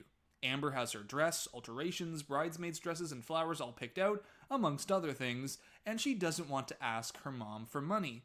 So Barnett is realizing he needs to be okay with supporting this family himself, cause Amber isn't working and her desire is to be a stay-at-home mom. Meanwhile, Lauren and Cameron are also preparing for their wedding, and while there's an incredible amount of relief from Lauren about how well things went with her dad, she's still missing something, like she hasn't told a number of people about her engagement, and she's delayed certain things like sending out invitations. She thinks that maybe she's just afraid of disappointment, like what's happened in past relationships. I know, but I can't project that onto Cameron. That's not fair. Meanwhile, Mark is determined to win over Jessica. That's a shot. Oh my god. By setting up dinner for them in different rooms, as if they were back in the pods where they connected so strongly.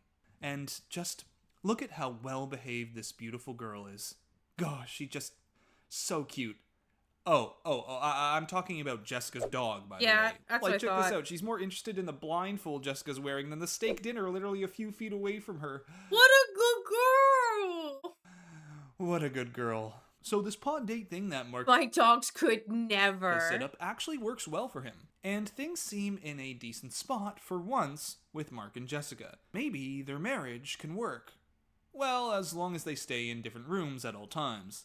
Over with Giannina and Damien, these two are having dinner to discuss the fight that they had earlier and... We developed something there, and since we've gotten back... Oh, the rookiest of mistakes when in a fight. Never do the thing you're fighting about in front of your partner. So, yeah, these two are about to blow up, so everyone, clear the restaurant, run to safety! And I'm so sorry. As much as you're sorry, I'm sorry too. Alright, these two are driving me absolutely nuts. They're unpredictable. It's causing me stress. Next is Kenny and Kelly, and just because they're in bed and Kenny has like a Hugh Hefner jacket on, doesn't mean these two are anywhere near ready to get intimate. That's right, Kenny and Kelly haven't been together. And, I mean, even Mark and Jessica have, so what's the deal? I just have had issues in the past with having an orgasm, so... Yeah, and that Hugh Hefner jacket is really not helping. But I'll be honest, with Kenny and Kelly just kind of floating through the last few episodes, I thought they had actually already done it at some point. Guess not. So, sorry Kenny, maybe next week. For now, he says he understands, and they'll get there. So we're gonna fast forward one more day, and it is now just 1 week until the weddings. And Lauren is finally telling her best friend about her engagement to Cameron, who, like Lauren's dad, is interested in knowing Lauren's thoughts on dating a white man after only ever dating black men. What would you say like the biggest difference with dating between the two? It's okay, Cameron. Put on a brave face. It's okay, bro. Actually, he's very. I was pleasantly surprised. Hey, never mind. You go, Cameron. You go. And Lauren once again expresses concern about this experience. It's pretty crazy and frankly very scary, and she's wondering, has she made the right decision? Now, last to see for this episode is Amber and Barnett, who are ready to talk about Amber's first meeting with Barnett's family that, well, didn't go so great. And Amber wants to know what Barnett would do if his family told him to back out of this. What if they didn't want to come to the wedding? What if they didn't want to be there? Amber needs to know if they were out in public, would he defend her? Would he side with her? Would he choose her? Okay, I'm not gonna lie. Sometimes it is kind of important to know that your partner's gonna have your back no matter what dumb shit you say, and then they can criticize you and argue with you behind closed doors. I don't like getting called out in front of people. If I'm wrong, just kind of hint at it. But like, I don't know. I don't know. Her if his family told him not to? Would he still marry her? And Barnett's like, can I answer this next week? Sure, Barnett. Sure. So that's it for episode 8 of Love is Blind.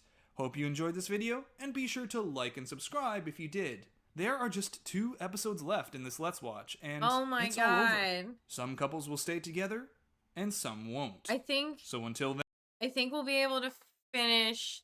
Yeah, because these are about like the next one's like 9 minutes. So I think we'll be able to finish the next like few episodes in the playlist before I get out of here for the night and we go watch Fallout over in the Discord. this episode on Love is Blind. It is our bachelorette party. I'm just assuming and visualizing what's taking place at their bachelor party. You really killed it. Game time. What are you losers doing for your bachelor party? I told Ben he can do whatever he wants. Sky is the limit. Things are bound to get crazy. The game is Settlers of Catan. The object is be the first to build a civilization on this fictional island. Episode 9. I will say that is a good episode of Parks and Rec where everybody gets to have their bachelor party. But Settlers of Catan, that's a good way to do it. 9 of Love is Blind is here, and we are so close to the weddings. There's just one more episode after this, and then these couples have to decide whether or not they want to make it Facebook official with their pod dating partners.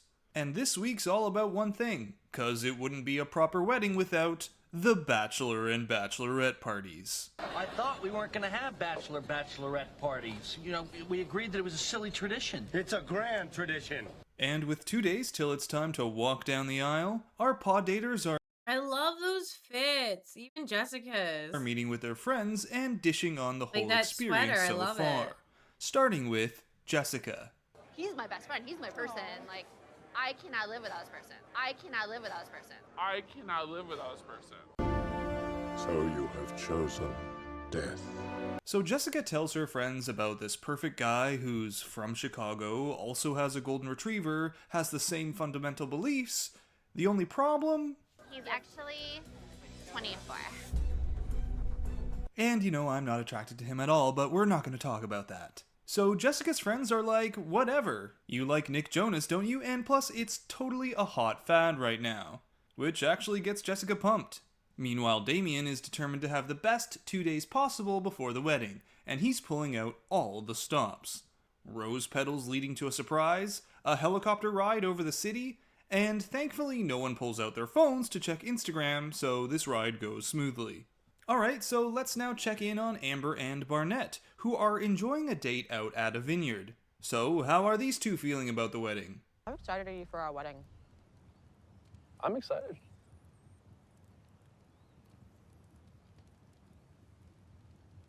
Okay. Next is Kenny and Kelly. I feel like that was just like bad editing or something. I don't know. That felt weird. And I'm sorry, it's like every time they come on screen, I'm just like... That rat race? What is he doing? I think he's sleeping. Luckily, the show... Oh my god, that's Rat Race. Oh my god. That used to be on TV, on repeat on the TV in my house all the time. Maybe that's why I'm a bisexual, a pansexual. Quickly moves on to Mark and Jessica, and it's no surprise that Mark is all in on this experience. He's ready to put a ring on it and call it a life. But he needs certain assurances from Jessica first, especially considering how tumultuous things have been since their pre-wedding honeymoon in Mexico. Are you scared of commitment?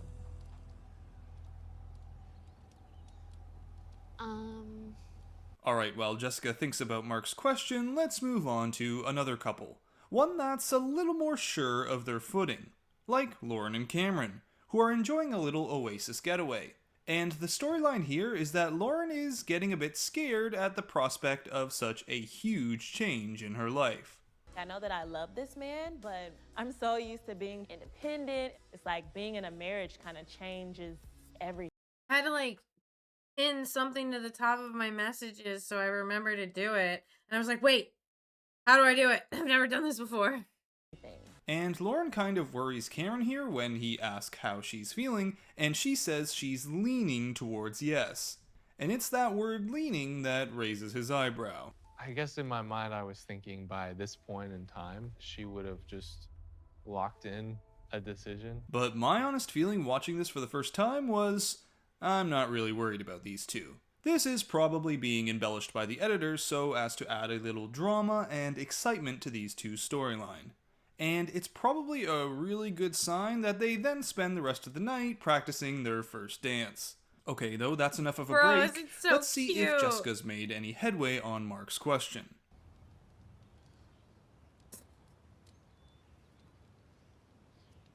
Commitment's always been scary for me. Any reactions, Mark? No? Nothing? Jessica then concedes that through this experience, she's learned that commitment is possible. And that's really all Mark needs to know to move forward. Back with Damien and Giannina, their perfect date continues. Oh my god, that dress. Oh my god, that dress. As Damien has hired a professional chef to come and make dinner for them. And not even Damien saying he's still worried that Giannina once, quote, lost her butterflies, could ruin this night. So they're back. They're back. Yeah, all you had to do was lay out some rose petals, buy her a gift, set up a fancy helicopter ride, and hire a professional chef. Alright though, we're trucking along, and it's one more day until the wedding. And that means it's time for those bachelor and bachelorette parties. Oh, and yeah, writing vows and stuff, which Cameron is really on top of. He also checks in with Lauren. Mostly blank page. It's like the SpongeBob the. About how she's feeling in terms of the wedding day. I mean, I still don't know completely what you're gonna say. Yeah. Ugh, can I just go a few minutes without y'all trying to make me worry about these two? But hey, nothing's better for letting out a little stress than the bachelorette party. First stop for the ladies is the party bus. There's a pole. There's a pole. Never met a pole that couldn't fly down. And Kenny's like, you haven't slid down mine. So the party's starting, and if a wild bus ride on the way to the club is what these ladies are doing for their bachelorette, I can only imagine what crazy antics the guys are getting into. Wait, is this me? You want something to drink?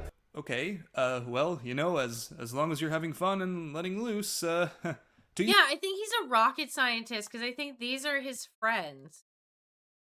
And I'm like, those guys are definitely in the science, are definitely in a STEM field.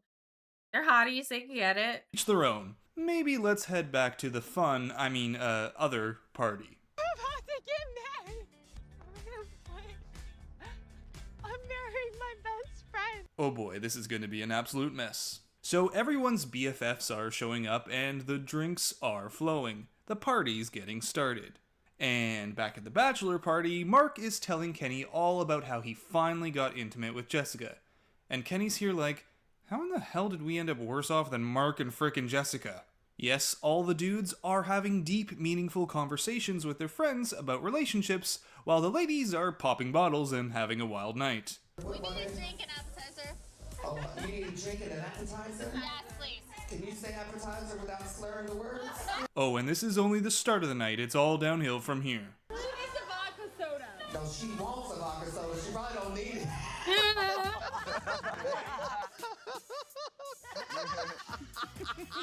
Now, of course, when you add one Jessica, one Amber, and one Bar, you know you're going to get that same old Jessica we saw at Barnett's birthday party. Look at me and no. Yo, that guy was chatting her up. Look at the way he looks at them. At Barnett's birthday party. Look at that. Look. He was totally trying to talk to Amber. I bet he was trying to chat her up and Jessica happened to come over at the most inopportune time for him. Hey, look at me. Look at me, sure. Look at me, sure. I'm the captain now. You and your dude, and I know you. I know you, baby. I know you. No. And I think you know how this conversation's going to turn out. A lot of Jessica saying how just amazing Amber and Barnett are together. So perfect. And a lot of Jessica trying to convince both Amber and herself that she's just so happy right now. I'm in love with my fiance. I am in love with him. Which, of course, Amber takes in great stride and with great civility. If you were to ever actively go after my husband, I would destroy your life. Nothing like telling someone you're going to destroy them while stroking their hair. Alright though, party's over and it's time for the wedding day. To be fair, that's low-key kind of cool, being like, listen, you come after my husband, I will destroy your life. And it's like, damn. And while every couple is now getting prepared and I ready, think that's more scary than being yelled at. themselves, the rest of this episode is just going to focus on Giannina and Damien. The first couple that's going to either get married or leave it all at the aisle, the roller coaster couple that's had the most drastic swings in their relationship. At one moment it's the highest of highs, the next the lowest of lows, and this is their last chance to back out. Damien, for one, is troubled. At the end of the day, it could be the rest of mine and Giannina's life together, or it could be the last day. With how tumultuous their relationship has been, he's worried that one day Giannina may suddenly lose those butterflies again. Giannina, on the other hand, seems to be all good about going forward. If it happens today, then I'm ready. So it's time. The two get ready, they meet with their friends and family. By the way, Damien's family did not show up to this wedding. Apparently, they refused to go on the show at all because they didn't want someone else in control of how they were edited. But the wedding must go on, so it's time to bring in the bride. Looking in Giannina's eyes, my heart starts racing. How I'm feeling is unexplainable. And Damien is ever emotional, but are those happy tears or are they sad tears? After saying their vows, the first to say I do or I don't is Giannina.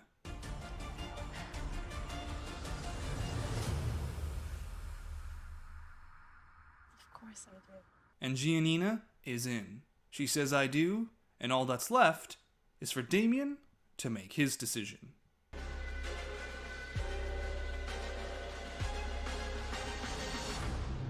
And that's a cliffhanger for next episode.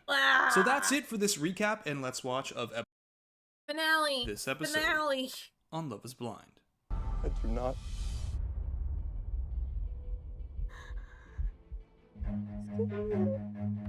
Run.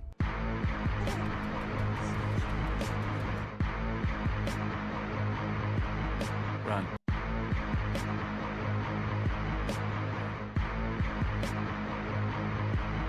Run.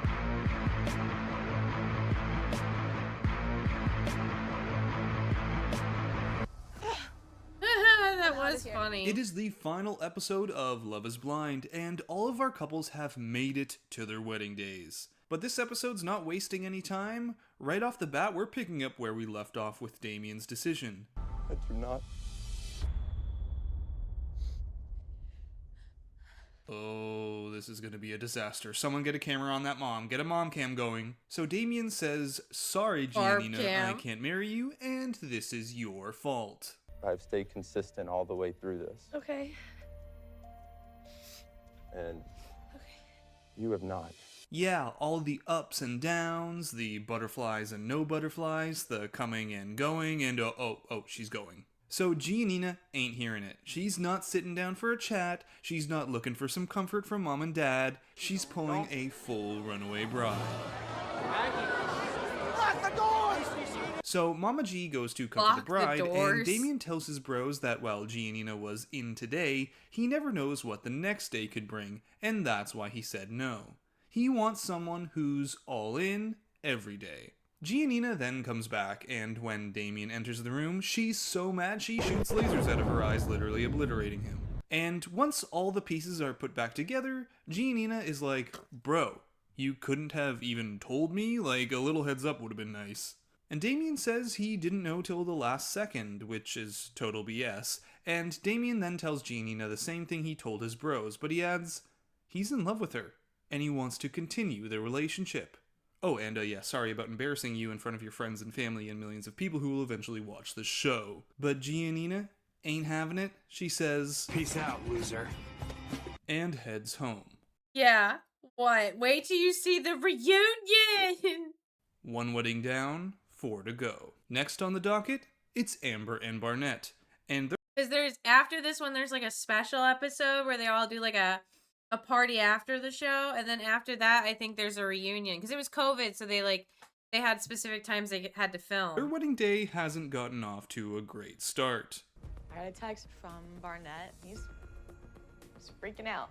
Yes, Barnett had a freak out in the shower that morning, because there's a lot of little things that come with marrying Amber. Her debt, which isn't that bad, the knowledge that she wants to be a stay-at-home mom and he'll have to support their family financially, the idea that some of his family might not like Amber, a lot of little things that aren't deal breakers on their own, but when piled up can become concerning. So it's now a question of, does Amber make Barnett happy enough to wash away everything else?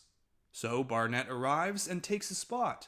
The bride enters, and first up is Amber's decision. I do.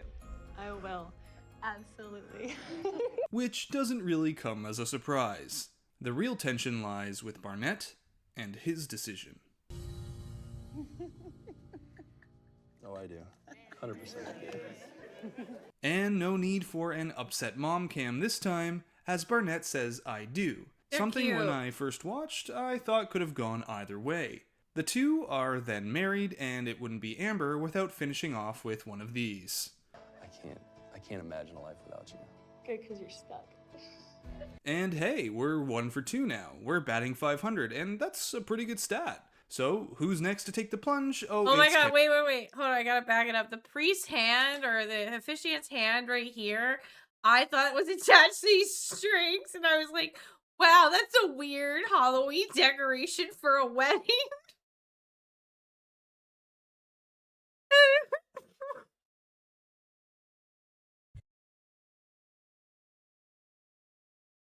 It's like, oh my god, Halloween at a wedding? I mean, I guess that's based. Then I realized it was the officiant.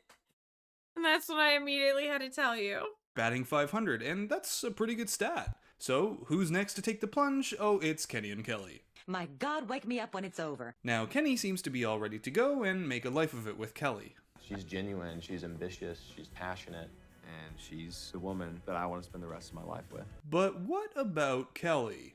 The love that I had for my ex-boyfriend, I mean, my mom has said this for years. Like, she was like, you were infatuated with him. What?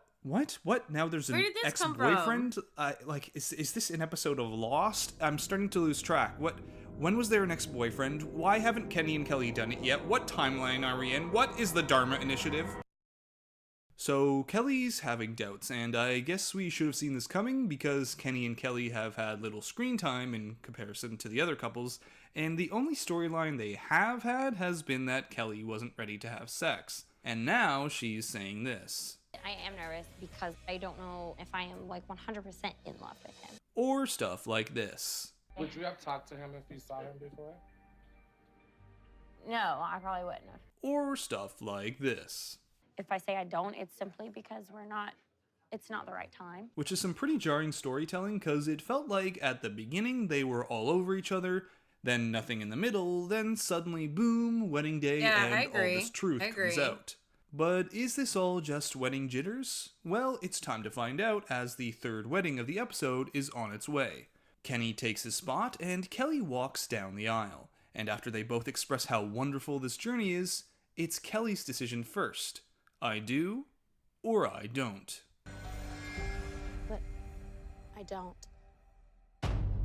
Now, here's the tea. In the first two weddings, the first person to say I do or I don't was the person who was the lock, the person we pretty much knew what their answer was going to be. We knew that Giannina was more likely to say yes because they gave her a positive edit before the wedding, while Damien was set up as someone still questioning everything. With Amber and Barnett, it was the same. She was ready, he had cold feet. Only difference was he ended up saying yes. But this is flipped on its head with Kenny and Kelly. Kenny has been given edits all episode, making it seem like he was ready for marriage while Kelly was the one with doubts. Yet Kelly goes first. Seems like a bad decision by the producers, right? Why not have Kenny go first, say yes, and then get rejected? Better TV, right?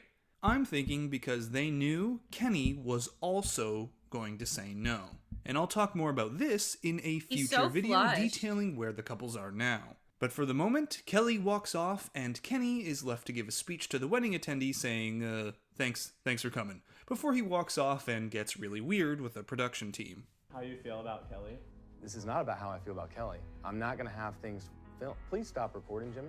And while Kenny turns his back on the show, it's time for our 4th wedding. And Jessica's loving it. It's my wedding day, and I couldn't be happier. But is she happy because she's ready to I take couldn't the be plunge happier. with Mark? Or because her nightmare's finally over? And I think we know the answer. It's finally over! I'm free! So the show plugs us with positive comments all around from Mark, no surprise, and Jessica too, as if to say, hey, look, these two might actually get married, and I'm just here like... Sure, Jane. Wait. How old is Jessica? Because I think she said Mark is 27. And I think she's like 10 years older than him, so he's 37? Damn. Guys, I don't think I'm 35. So it's time to get I think someone lied to me about my birthday. ready and make a decision on if these two are ready to marry each other. I couldn't have asked to be in this with anyone else. And Barnett's like, You're good faker. And while Jessica and Mark get ready with their bridesmaids and groomsmen, Jessica breaks down her uneasiness like this. The person I fell in love with in the pod was a totally different experience in the real world. Which is something we've heard from her time and time again. That disconnect from who she heard in the pods with who she sees in front of her. But is there any possibility she's been able to get over that and consider saying yes to Mark? Well, it's too late now, time to gather the family and friends and... Alright, Mark's dad's looking real happy to be here. Oh yeah, and his best friend Bardia too. So, Mark arrives, no surprise, on the arm of his mom, and then it's time for Jessica to enter.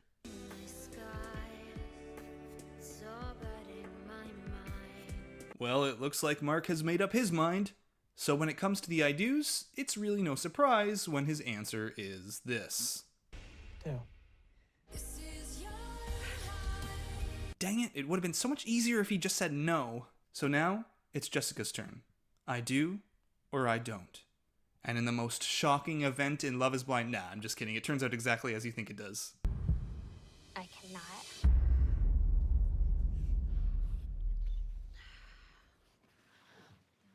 And these two people have obviously not been watching this season. I've always been truthful with you because I respect you so much. Sure, Jan. So Jessica says peace out and heads for the door. Mark is heartbroken, and Jessica sits heartbroken too. 'Cause, you know, a producer just told her Barnett said yes to Amber. But really, thank goodness she said no, because even if it was obvious, this relationship was just messy. And now it's time to finally put that mess to rest. Alright, last but not least, the final wedding and the one I was personally most excited for, Lauren and Cameron. And if these two don't get married, then love is not just blind. It's dead. It's dead, people. Because from the start, Cameron and Lauren took me by surprise. And by that, I mean I wasn't expecting how fast I would fall for these two. And it's hard to really encapsulate why it's worked so well for me. I think at the root of it is just these two seem to have a genuine love and commitment. And even though it was so sudden, it still felt real. Now, of course, this is still a TV show, and just like the other wedding days, there's one person who's seemingly sure of their decision, and one person who might be the spoiler. Here, it's Cameron who is certain, and Lauren who might say no. They've been setting this up for a few episodes now, with Lauren expressing how crazy the sudden change is, and how much she values her independence and alone time. If she were to say no, I don't know how long it would be until I would be alright again. But once again, time's up. They have Mom coming in, being all happy with Lauren, and then they all pray for a good life for Lauren and Cameron. Then Dad comes in, and he's just in tears. Oh, no. You look beautiful. You're beautiful. Look at you. And I swear, if they put all of this in and Lauren somehow says no, it would be the cruelest act of editing I've ever seen. A little nervous, a little excited, and a little just plain scared. And see, I knew he was going to end up just being a teddy bear. Alright though, it's time. Cameron takes his place, and here comes the bride.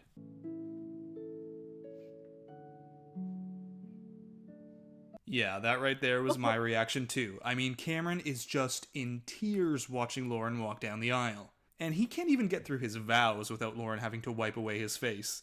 But it's not just Cameron, or me for that matter, tearing up through the ceremony. The whole guest list is feeling the love. You made me want to be a better man. And you have everything that I need in a partner. Even Lauren's brother's all misty-eyed. But it's time to make this official. Of course, up first is Cameron. And to no one's surprise, it's an I do from him. I do. And with that, all that's left is Lauren's response. I do, or no, I'm not even going to say it. I do. Luckily, They're so this aired cute. back in 2019 when good things still happened, and Lauren and Cameron are married. You may now kiss your bride. And there you have it. Lauren and Cameron and Amber and Barnett head to their receptions while the rest of the couples hit the bricks alone. That looks like like if you monochrome that looks like a poster for a horror movie. And at the end of the journey, 2 of the 5 remaining pod dating couples are married, proving that love truly is blind 40% of the time.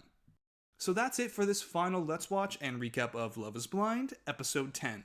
Thanks for watching along. Okay. All right. I'm going to get off now so I can go get ready and meet you guys in the Discord to watch Fallout, this show. What are we on?